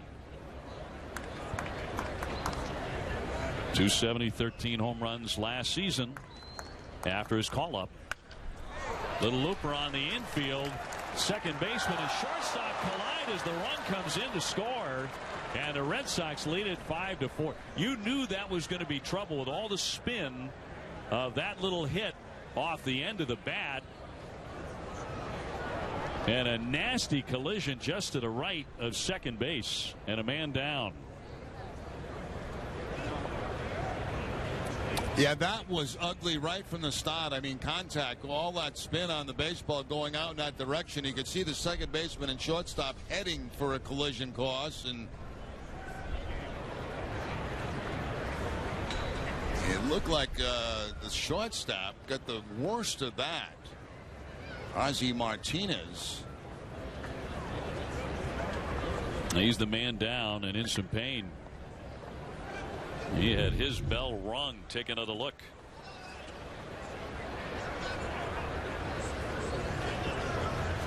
Knocked him right off his feet. Yeah, that was like a block in the back on special teams. It will be a base hit and an RBI for Travis Shaw, and the Red Sox lead at 5-4. But the immediate concern is for Ozzie Martinez, only now into a seated position. And the crowd applauds that. Runners will be on at first and third. So Solis came in to score after that nasty collision. Now you're more apt to see two outfielders, collide like that than infielders. That was a bizarre play. Yeah, you don't see that very often, but everything was kind of messed up on that play. Contact and the way the second baseman and shortstop were both tracking the ground ball that had a lot of spin on it. They had the rush to get an out, and that's why you saw the collision. Two guys thinking they had the rush to get the out at first base. Rosa, the shortstop, taking Martinez out of the game. So he's going to be done for the day. And the Red Sox lead at 5-4 now with 12 hits to the Orioles 4. And they're going to need a new infielder.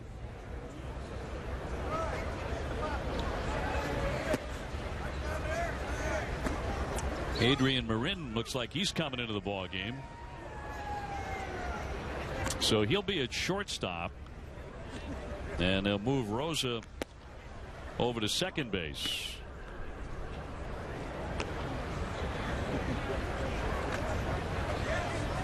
And the Red Sox have jumped into the lead for the first time all day.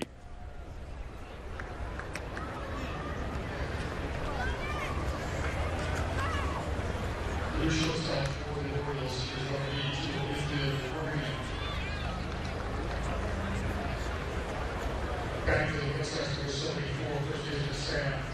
So here's Sam Travis. He'll be batting for the second time, 1 for 1 with a single on the day.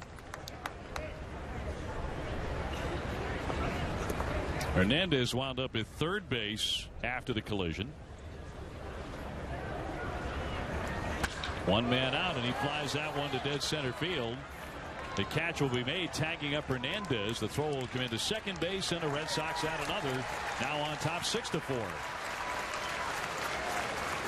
Yeah, we don't talk so much about situational hitting, and even though it was a sacrifice fly and out made, a productive one because the run scores. You get a ball. You're trying to go to that plate thinking about a ball that you can lift in the air, and that's exactly what Travis got. Something he could put up in the air. He did to center field, and certainly deep enough to get the run home. So Dominguez will be next. 2 down, a runner at first base. Red Sox leading 6-4.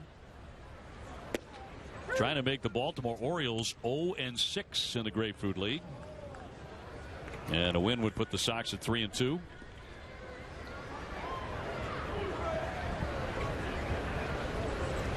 Dominguez drove in a run with a base hit in the 5th inning. He checks and fouls that one away for a strike.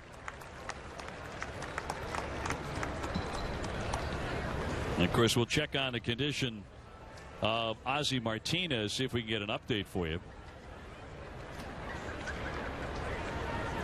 Hate to see anybody get hurt, especially in a spring training game.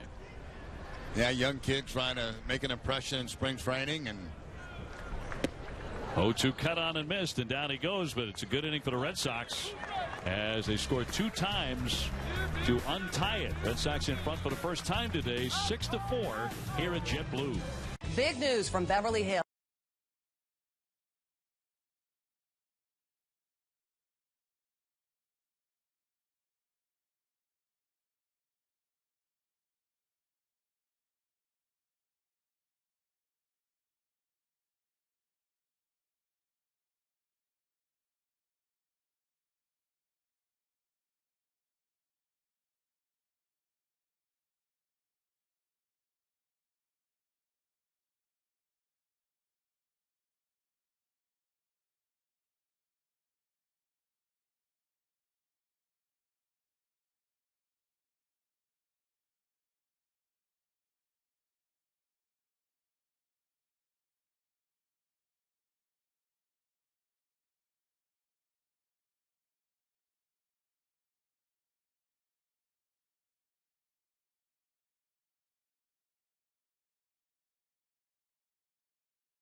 The Red Sox have grabbed the lead here 6-4 over the Baltimore Orioles. Going to the 7th inning at JetBlue. You can enjoy an afternoon at the ballpark as a group of 20 or more. Senior outing tickets start at only $22. Call 877-RED SOX 9 for more information. Red Sox with a 2-run lead. Jerry Remy, Dave O'Brien with you on a glorious day for a ball game. Edwin Escobar, the left-hander, coming out of the bullpen. Second full season in the Sox organization. They got him in a trade from the Giants a couple of years ago. That was in the Jake Peavy trade. The duck boat commander, Jake Peavy. I wonder if he must still have that duck boat. Oh, I think once you have it for life, don't you? I mean, what are you gonna do? I mean, I know he has that private lake down there, and right. and loves it. Apparently, the last report I got, he was loving it. Bet there've been a few parties on that duck boat. I would bet. Hammered, fair ball down the line. That's going to keep on rolling all the way into the corner off the bat of Marte, and he'll pull up into second base with a walk-in double. So that's how the 7th inning gets underway. Well, after striking out the side, Hembree in the 6th inning, Escobar comes in and immediately gives up a 2-base hit. The Red Sox, who have the 2-run lead, have a little bit of a cushion as we move into the late innings, but not a big one.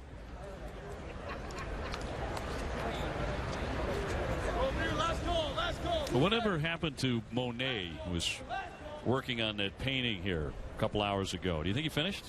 I think we've got a glimpse of it, yes. And it's what we predicted it would be. It was the field and the diamond? Yes. Yeah. From behind home plate. Oh, here's a look. There it is right there. You're right. Did a very nice job. What's your bid? nickel. I'm not really into art. I couldn't tell if I went to an art museum. Fly to right, pretty well hit, but Ramos will make the play. The runner tag. Here's the throw back to the infield. Pretty long throw, but off target. One man out, a man at third now for Baltimore. I mean, if I went to an art museum, I couldn't tell you a picture that was worth $10 or $10 million. I have no clue. It just, I mean, it's very nice. It's something I think everybody would like to have. By the way, he says this is worth $10 million. No, it's not. I could take a picture with my camera. I mean, I'm not trying to get on the guy. So you don't like it, is what you're saying? No, I do like it, but I can't tell you asked me to put a price on it. I can't. I can't do that. With art, I don't have a taste for it. I can't. I don't know anybody who really can. Check swing and it's inside for a ball, but he went, according to the first base umpire. I mean, you go to these art places and you see people walk around and go, ooh, and I look at it and I go, I don't know what that is. That's all I know how to do. Yeah. Go, ooh, boy, that looks great. Yeah, it really does, and that's magical stuff. Let me refinance my house so I can get that. Softly rolled to first base. The run will come into score as the play is made at the bag, and that'll cut it to 1. It's now 6-5 Red Sox. No, I'm with you. I have no clue how to judge a work of art. Beauty's in the eye of the beholder. I guess, yeah, it's got to be, because I don't know what they're looking at. I really don't. I mean, the work of art in my home is the dogs playing poker. That's what I got. I mean, I think that's gorgeous. It's beautiful, and to me that's worth playing. But he's really at it here, and he looks like a serious artist. I wonder if he'll have that done by the time game's over and have it sold by the time when the people leave the ballpark today. Yeah. Avery, the center fielder, batting with the bases empty. Somebody from the truck said we should buy that. We should purchase it and hang it in the booth. But I don't know how much it's worth. I mean, if the guy says to me, well, that's $50. Oh, you'd go there. Yeah, you'd whip out a 50. But I don't know. Maybe it's only worth 25. I don't know. I can't tell. So you're going to feel if you pay 50 for it and it's only worth 25, you're going to feel like you're really ripped off. Yeah. Because, like I said, I could take a picture on my phone and get, an idea of what the ballpark looks like. I love how you equate the photo that you can take on your iPhone with what this guy's been doing. This is a labor of love for him. He's been at it for hours. And I admire him for that. I really do. You can't not. It's not him. It's me. I just don't get it. I say we make a bid, we go and negotiate, and we bring it with us back to Fenway, and we hang in the booth. All right, let's say we offer him $50 right now. Will he take it? I think he's stuck on the $10 million. I really do. Yeah.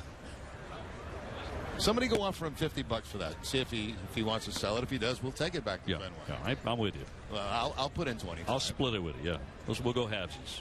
But I bet you it's more than 50. Yeah, I don't want to offend him. I don't want to offend him. He's on the phone with his agent right now. He's getting bids as we speak. He does have an agent. He's represented, Jerry. He's rushing too, like he wants to get it done. Like, $50? You kidding me? Oh, don't rush. They're gonna give me 50 for this? Don't rush on the outfield grass here. Here comes a 3-2. Swung on and missed, and down he goes, strike 3. The Orioles grab a run, and the fans are about to stretch, and the painting continues. Middle of the 7th, 6-5, Red Sox over the Orioles.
Red Sox 6, Baltimore 5 in spring training as we go to the bottom half of the 7th inning. And today's Red Sox spring training game on NESN is brought to you in part by Ace Ticket. Ace Ticket is Boston's trusted source for Red Sox, Bruins, and Celtics tickets. Visit Ace Ticket or call 1-800-MY-SEATS to treat someone special to a game right now.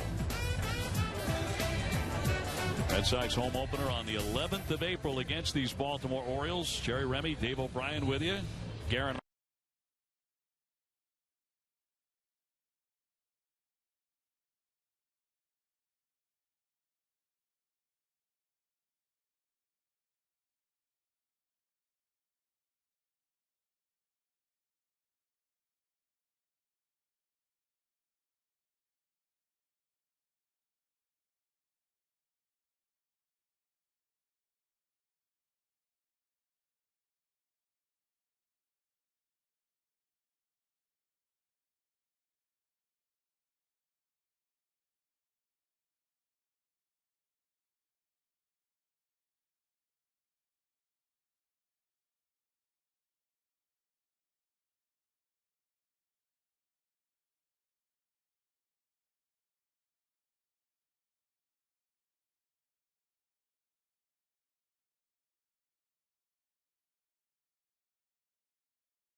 Welcome back to JetBlue Park. You know, Remy, Obi, we had a close call down here when a bat went flying, but this young gentleman, Bo, caught it.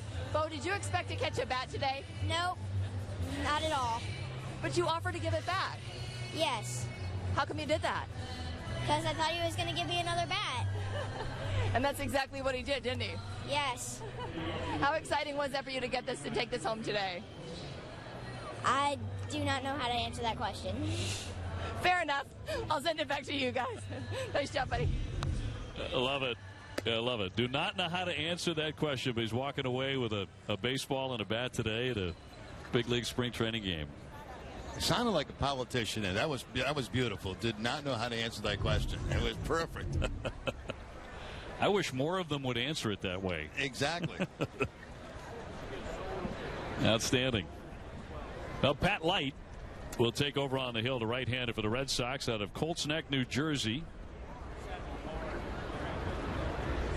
He pitched at Portland and for the Paw Sox last year.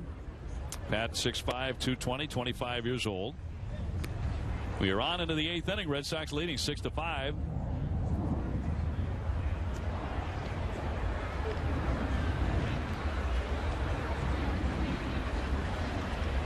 And the 0-1 to Rosa, lined up the middle and right over the cap of the right-hander. Very dangerous, too, as Light threw up that throwing hand and tried to knock it down with his throwing hand. Good thing he did not make contact with it. He might have broke his hand. That ball was a rocket right back up the middle. And watch the pitching hand go up. And it just goes over that, then over the glove and into center field for the base hit. Rosa is the guy who collided with his second baseman, Martinez, and knocked him out of the ball game. He almost nailed Light with that line drive. So he's had an interesting day.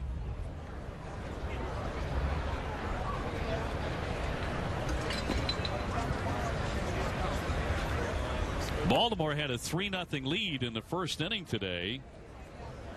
Red Sox would score right away in the bottom of the first inning, and Baltimore went on top 4-1 in the second. The Red Sox got a run in the second inning, another in the fourth, another in the fifth, 2 in the sixth inning.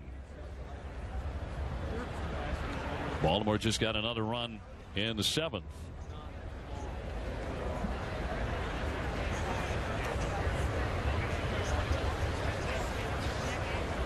So Rosa on at first base. And nobody out for the Orioles.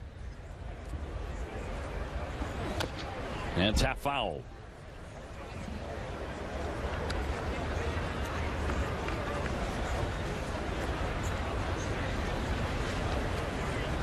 Drew Dotch, the batter. So this one firmly in the hands of both benches.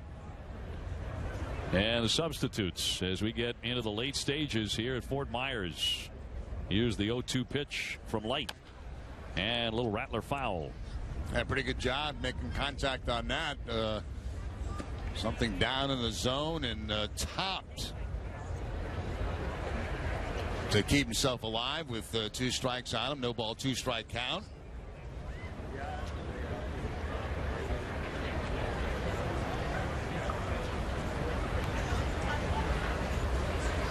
Light looking for a strikeout here on the lefty batter.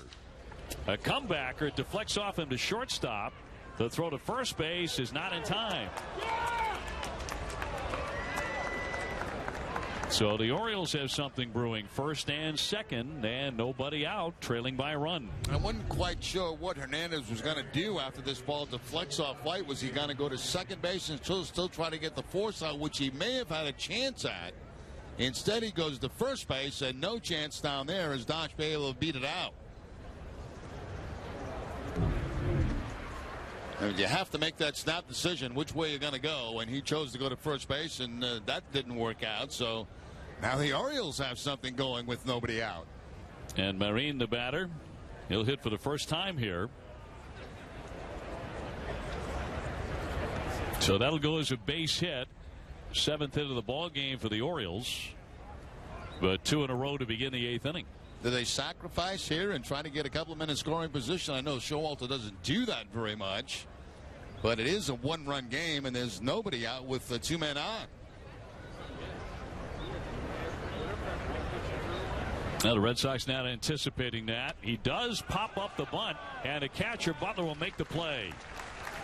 Jerry, you called it there. The Red Sox were not anticipating. They were not creeping in on the corners, but it was a bad bunt. Yeah, with poorly executed bunt. It was almost like he was bunting for a base hit and not sacrificing. Watch how late he tries to spin and get that ball down the third base line. Now, if you're sacrificing, you got to spin around and get around there much earlier than that and try to drop it down that third base line. That was almost like bunting for a base hit, and that's not what Showalter wanted in that situation. So break for the Sox. First and second, one down, and now double play can get Boston out of the inning here in the top of the 8th, and Perez will climb in. Right-hand batter. And Light looking for that twin killing, and he fires in a strike. I mentioned that Light is from New Jersey, and he was a college star at Monmouth University. In fact, the highest draft pick in that school's history, 37th round. Monmouth has an outstanding men's basketball team trying to get to the NCAA tournament. And Jerry, they have a bench that steals the show every night. The kids who never get in. They have all sorts of choreographed performances on the bench that are hilarious. So everybody wants them to get to the NCAA tournament just to see the kids on the bench do their routines. Well, that's great, too, for the attitude of the whole ball club. Everybody's involved. Yep. And, I mean, they are really funny. And they spend hours rehearsing these routines. Kids never get in the game. But they steal the show. That's down to the dirt. Count 1-2.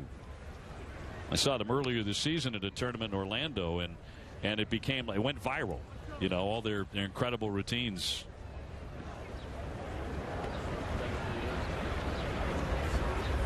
You should get an at-large bid just for that. Here's the 1-2.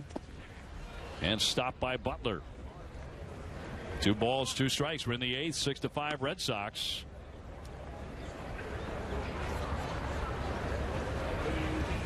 Runners on at first and second for Baltimore. These two teams will see each other 19 times as division rivals during the regular season.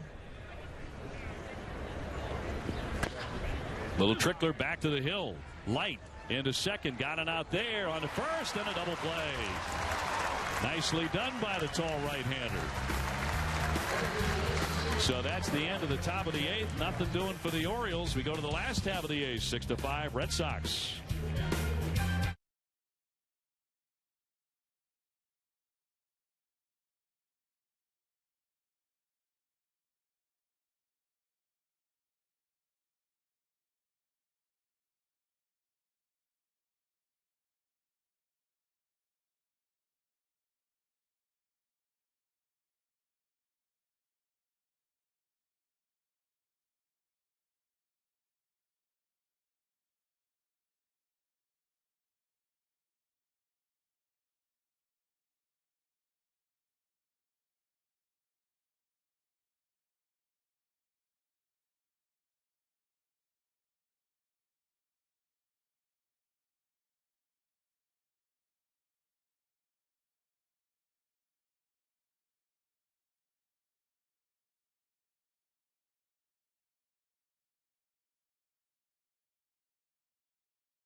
Sox as we go to the last half of the 8th inning here. Jet Blue still holding on to a 6-5 lead over the Orioles.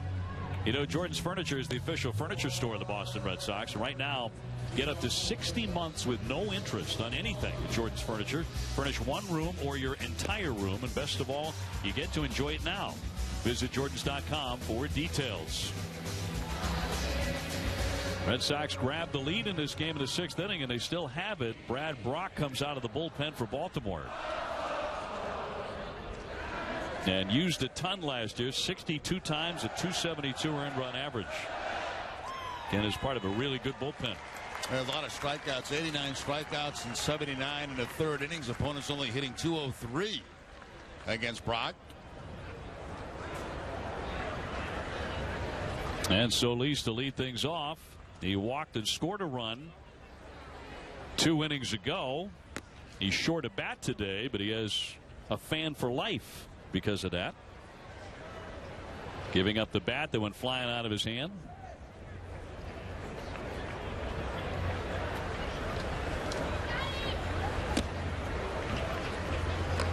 Count 0-2.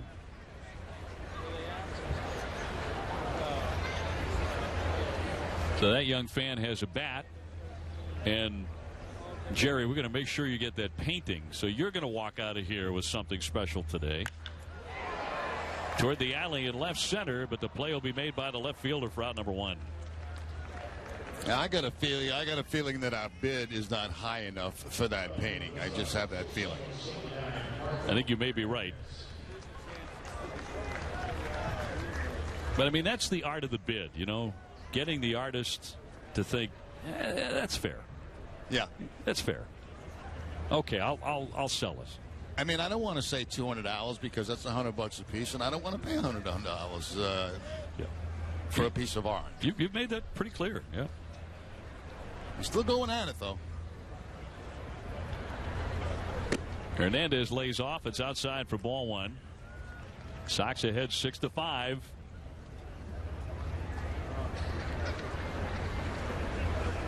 And we'll be looking to lock this one up in the 9th inning.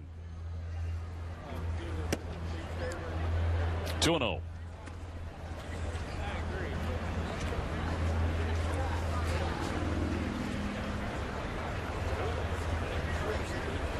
Sean Coyle would be next.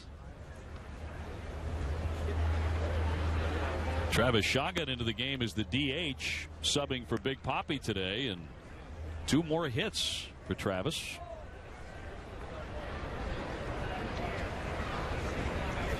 Gotten a chance to see him in the DH position, first base and third base so far in this spring training. The 3-0 in there for strike.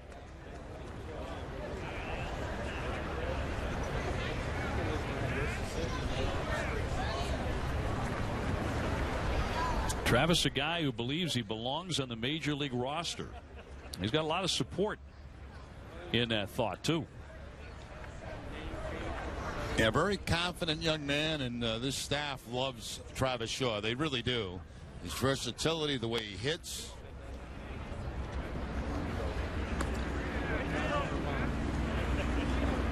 That's 2 positions where he can help the Red Sox because Andy Ramirez is trying to learn how to play first base. Pablo Sandoval had a very disappointing year last year at third. So who knows? 3-2 pitch. Laced toward left, but that's going to be loop foul into the stands. Catch an all-new Red Sox report Tuesday at 5. See all the team's moves from the final out of the 2015 season to the start of another spring training in Southwest Florida. All that and more on Red Sox Report Tuesday at 5. So far, though, nothing alarming about Hanley at first base. Would you agree? I would agree. There hasn't been a lot of action over there for him in the the games that we've done and we've seen. Yet what has happened to him over there has been handled by him. So so far so good. It's still, as I said, a work in progress. Everybody knows that. Brian Butterfield certainly knows that as he works with them daily. Hanley knows that. Still a lot of work to go. But so far, everything has been fairly smooth. I mean, it's incredibly early. Nobody's drawing any conclusions yet, whether that's going to be successful. But so far, he had one little bobble on a ground ball, which I thought had a lot of spin on it the other day, but he recovered and he got the out at first base. He didn't panic. Right. Right. Well, let's put it this way. I guess the best way to put it is the start there has been better than the start in left field. Yes, I think well said. Close at first, but a dive back save by Hernandez. Red Sox ahead 6-5 here in the last half of the 8th inning.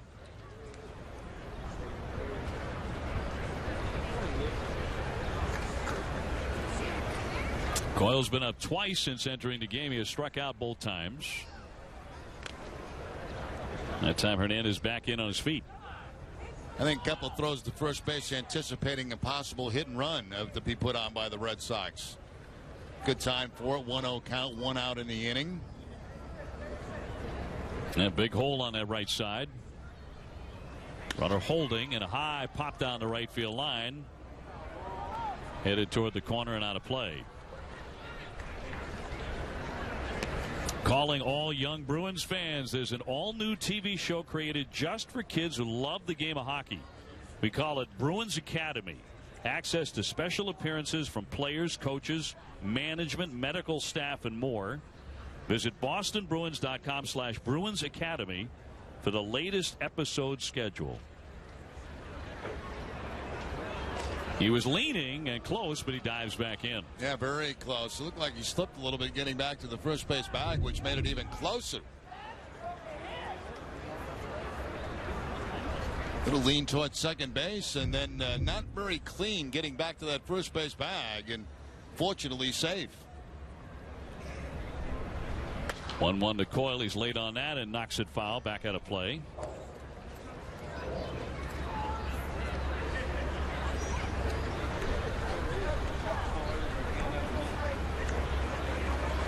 The Orioles, one of the opponents the Red Sox have to find a way to get on top of this year. Last couple of years they've lost the season series 8-11 to Baltimore. Fouled at the plate. It came back up to strike Coyle.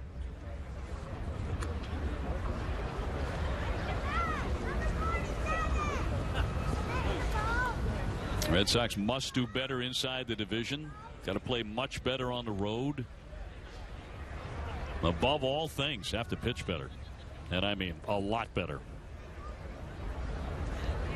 Price and Kimbrel and Smith could take care of a lot of that. Here comes the 1-2 not to be made. Throw to first, and he's back in again. And the Orioles are convinced the Red Sox have a play on here. Mancini, the first baseman, very busy over there with Hernandez.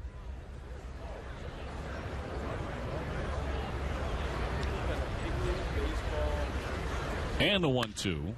Line shot, base hit into left. So Coyle is on. Stopping at second base, Hernandez. Red Sox looking for some insurance here. And the batter will be the red-hot Travis Shaw. 2 for 2 today.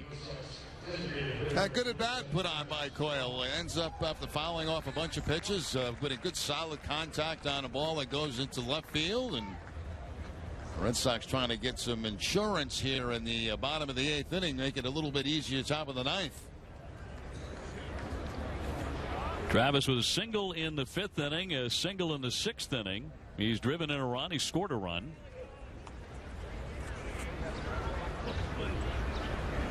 And they're 2 on, 1 out for him, the left-hand hitter. And he'll look at low ball one. Mentioned this the other day. Pretty amazing to think that Travis is represented by the same agent who represented his dad, who pitched in the majors for 12 years. He pops a foul out of play. And the agent loves the Shaws, doesn't he? Yeah, he does. He's done well by the Shaws. Probably paid for a wing on his house. Yeah, Joe Bick is his name. Well, this is one of the surprising things about Travis. His numbers at AAA, pretty pedestrian. Then he gets to the big leagues, and it looks like it's easier for him to hit major league pitching. Sometimes it is, because the major league pitchers have better control. And he's done it again. He drops a base hit into right. Here comes Hernandez around third. The throw will be cut. He slides in to score, and the Red Sox have added another. And another hit for Shaw, who is 3 for 3. He just keeps doing it. I mean, tough pitches, pitches over the plate, pitches that are down, pitches that are inside. He just makes good, solid contact. And you'll see right here, it looks like he gets the changeup or a breaking ball that's going to be down. He's a little bit out on his front foot, but still able to keep the hands back and then drive that ball in the right field for the base hit. And Coyle moving on to third base on the single. So Red Sox leading 7-5 now.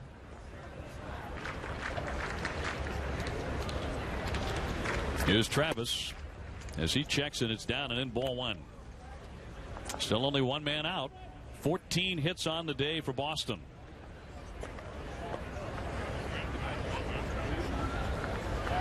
Sam Travis 1 for 4 for the spring, and that base hit came in this contest. High fly right center. Avery coming along. Right fielder will make the catch. Here's the tag, and the throw is offline. And Shaw advances from first to second. It is now 8-5 Boston. Yeah, we've seen that a couple of times by the Red Sox in this game where they've had that man at third base and doing their job, getting that ball to the outfield deep enough to get the run home. You kind of change your whole thinking in those situations where you're looking for a pitch that you can elevate. And that throw, a fairly strong throw by Alvarez in right field, but off the first base line a little bit, and the run able to score easily. A chance for another now. Here's Dominguez. He's got 1 for 2 with a base hit.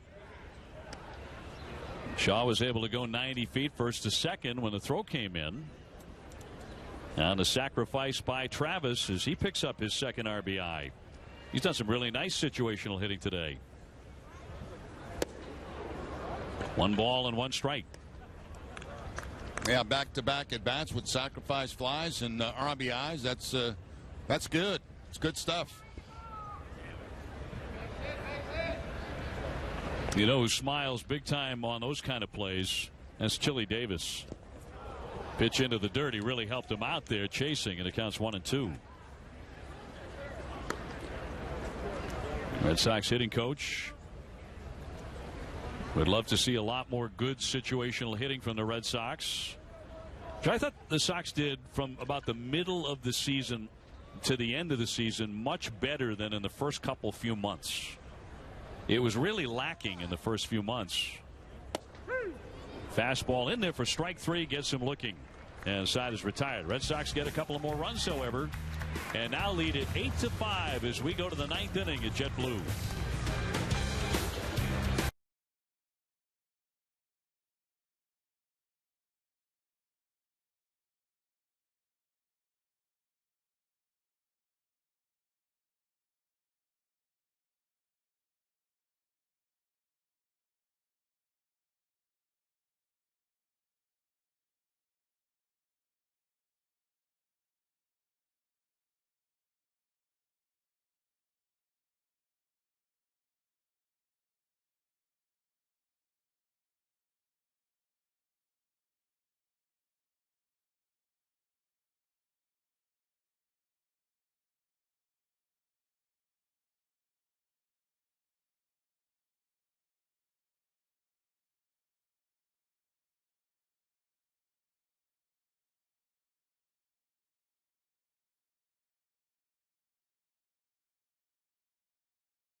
Well, some breathing room for the Red Sox as we go to the 9th inning, leading 8-5 over the Baltimore Orioles. First encounter between these two division rivals this spring training. Hey, tonight at 10 on NESN Sports Today, Gary and Nikki have a report from Bruins practice. The Bees heading off to Florida for a 2-game road trip. Recap all the sights and sounds from JetBlue Park. NESN Sports Today presented by People's United Bank. See what know-how can do. It's been a beautiful day here. So far, a very productive day for the Red Sox. They're 3 outs away from salting away the victory. Pat Light staying on to pitch here in the 9th inning. And he gets ahead, strike 1. 8 runs, 14 hits, 2 errors for the Red Sox, 5 runs, 7 hits, no errors for the Orioles. A cut and a miss. Looked like a good split-fingered fastball that time from Light, excuse me, and that ball just darted right out of the strike zone. Urisha's numbers at Norfolk last year, left-hand hitter. His first at bat today in the 0-2, and got him, spun him around. Butler will fire on to complete the strikeout. One man gone in the ninth. And the pitching has certainly picked up over the second part of this game for the Red Sox. They have done a very nice job controlling the Baltimore Orioles. Orioles get off to a very quick start, but then have been quieted by the Red Sox bullpen all afternoon. I think it really started when Carson Smith came into the game with that big, heavy sinker and that slider, that frisbee slider you were talking about. He was impressive. His one inning that seemed to set the pace for the rest of the day for the Red Sox staff. And I think it's one thing that's going to come out of this game, the fact that he got in and impressed and was what you thought he was going to be. You know, throwing 95, 96, nasty stuff. And he's going to be such a valuable piece in the Red Sox bullpen. He was hiking in Costa Rica when he got the word after he got back from hiking with his family that he'd been traded 3,000 miles from Seattle to Boston. That's high and tight for a ball on Marte.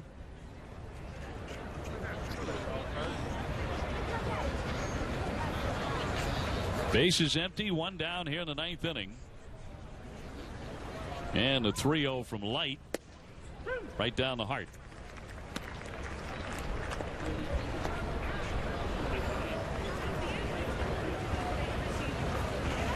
Now both of these teams can boast strong bullpens,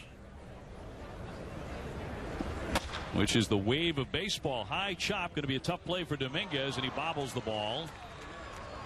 So the runner will be safe at first base. With one down here in the ninth inning, the Orioles have a base runner. Now Dominguez had to make that choice. You know, do I use the glove or go to the bare hand? And that ball again had a lot of spin at it, and you'll see it spin away from his bare hand. Looked like he wanted to originally go with the glove, and then there was so much spin on it, he had to go with the hand, and no way he could handle that and throw the man out at first base. So, base hit. That'll send up Alvarez, who's now in the outfield for Buck Showalter. He's used just about everybody he brought today.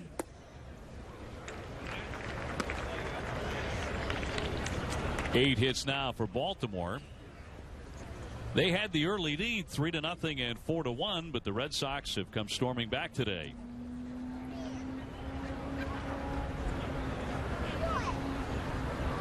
Light with the 0-1 pitch.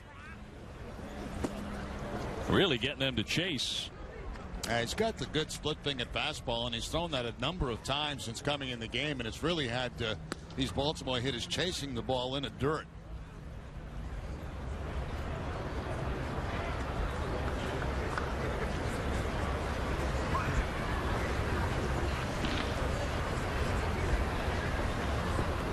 Red Sox hoping to pick up their third Grapefruit League victory. 0-2 hammered foul. Red Sox this year will be retiring Hall of Famer Wade Boggs' uniform number, the number 26, on May 26th. The 8-time All-Star. Career .338 for the Red Sox, his career. And he's very, very emotional about what this means to him.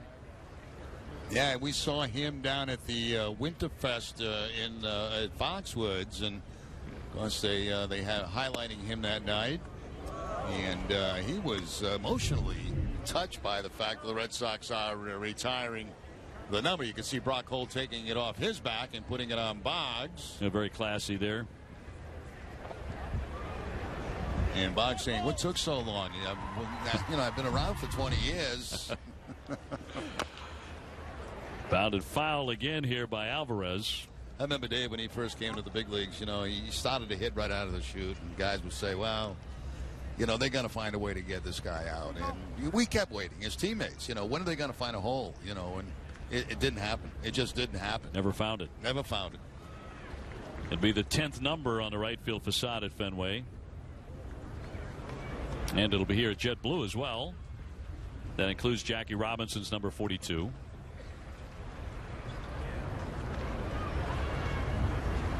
Light looking for that second out. Flied into left field. Driving back Mars, but he has plenty of room, and he'll make the catch. So 2 down. Red Sox 1 out away from a victory here in the Grapefruit League.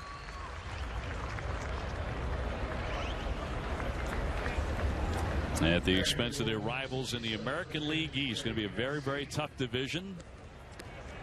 Toronto Blue Jays, of course, won it last year. They had David Price, though, at one point in their rotation. David Price made 32 starts between Detroit and Toronto last year. His teams combined, those two ball clubs, won 24 of those games. Here's Mancini. He takes ball 1. The shadows have crept now from behind home plate on top of the plate. The sun and the wind have been major factors in this game today. At least that was the case early. 1-0 pitch. Foul tipped off the umpire. That got Brian O'Nora. That really bit him, too. I mean, 2 outs in the 9th inning, and he gets drilled by a foul tip.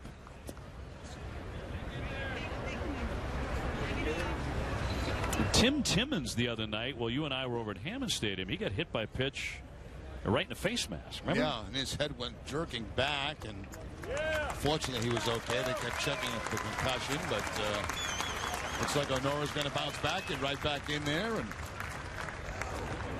finish out the ball game.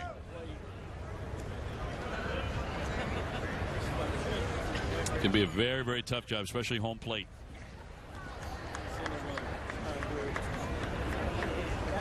So to count 1 ball and 1 strike.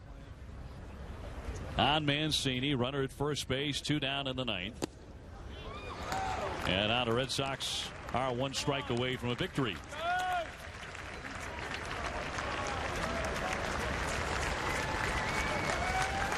And the remaining crowd wants to see it right here on the strikeout by Pat Light. 2 down, and the right-hander sets and deals. Lined into center field for a solid single. So it's not over yet. Mancini right back up the middle. And now they're runners at first and second, and that's going to bring the tying run to the plate all of a sudden for Baltimore. Yeah, Light was in complete control of that at bat, but some pretty good hitting right there. And that line shot back up the middle to keep things alive for the Orioles. The second time we've seen in a few days where the closing pitcher has gone 2 innings to close out a game for the Red Sox. Stretching their arm out, getting a little bit more work in. Here comes Xavier Avery, left-hand batter, up there with runners at first and second. And Light will try again to put an end to this one. Red Sox ahead 8-5. And it's a swing and a miss for strike 1.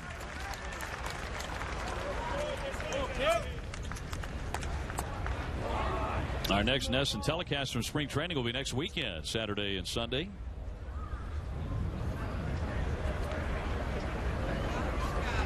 Light from the set, the 0-1. And missed down and away. Red Sox and the Orioles will meet 4 more times in the Grapefruit League.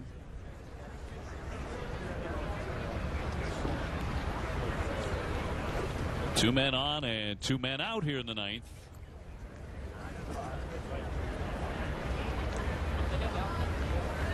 And the 1-1 bounced up there, deflecting up Butler, and the runners are going to advance on the wild pitch, the 2nd and 3rd. Well, the advantage of the Red Sox getting a couple of runs in the bottom of the 8th inning have made things a little bit more comfortable for them here in the 9th. Still 2 men in scoring position now, but not enough to tie the ball game unless, of course, Avery goes out of the ballpark. Ball bouncing up the first base line, and easy advance for the base runners. Our painter friend has finished that painting. He sold it, and he's halfway through another one. Really? Big swing and a miss. He's had the time today. Still, I don't know what he sold it for. He shot down to 50, I think. Yeah, he did. Yeah. You can do better than that. Still hard at work up there. Our artist friend. Once again on the doorstep of ending it. And that's outside for ball 3. Didn't miss by very much. Just a few inches on the outside part of the plate. Or off the outside part of the plate, I should say. And if he walks him, he's going to load the bases. With Rosa on deck. Here's the 3-2. Into the dirt for ball 4, and the bases are loaded indeed. So now the tying run is at first base. And a grand slam would win it for Baltimore. We didn't think this would be the case about 15 minutes ago. That anything like this would develop, but the Orioles are trying to rally here in the 9th inning. 2 singles and a walk and a wild pitch in between. Now things are going very smoothly for the Red Sox bullpen until here in the 9th inning. Light from the stretch and delivers inside ball 1 on Rosa. He ripped a single right over the head of the pitcher, Light, his last time up. Red Sox ahead 8-5 at the moment, but the bases are loaded in the 9th. 2 down for Baltimore. And that plate is suddenly moving around on Pat Light. And you got to wonder if fatigue is setting in, going a couple of innings in this game and being extended a little bit.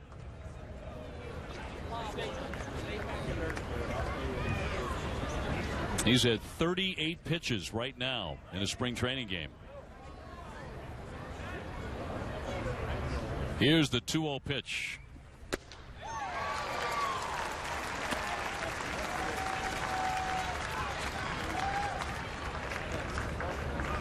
Red Sox do have a right-hander up in the bullpen, but hoping that Light can get that last elusive out here in the 9th. Mike McCarthy throwing in the bullpen. Popped up right field. Here comes Ramos and loses it in the sun. A run is in to score. Another run scores. 2 runs home as the throw comes to the plate. He totally lost it out there. It fell in front of him. Now, that time of the day, even with the sunglasses on, the little pop-up that looks like it's going to be the end of the ball game, but he does not see the baseball. He's heading in that direction. You can see he's put his hand up. He had no idea where the ball was. The ball drops in. All of a sudden, you got a 1-run game. And John Farrell out to the mound to make the pitching change. Well, we had some sun flares earlier, and we just had a sun-blinded right fielder. And Henry Ramos, and this is a 1-run game. It is 8-7. Now we're going to take the break as McCarthy will try and end this ball game, but Baltimore has the tying run at third base. Back with more in a moment.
Well, the Orioles have rallied to score 2 times. Quite a development here, and they have the tying run just 90 feet away as Mike McCarthy makes an appearance here. He spent the majority of last year at AA Portland. The right-hander trying to put an end to it. And it's outside, ball 1, 1st and 3rd for the Orioles with 2 down here in the 9th inning.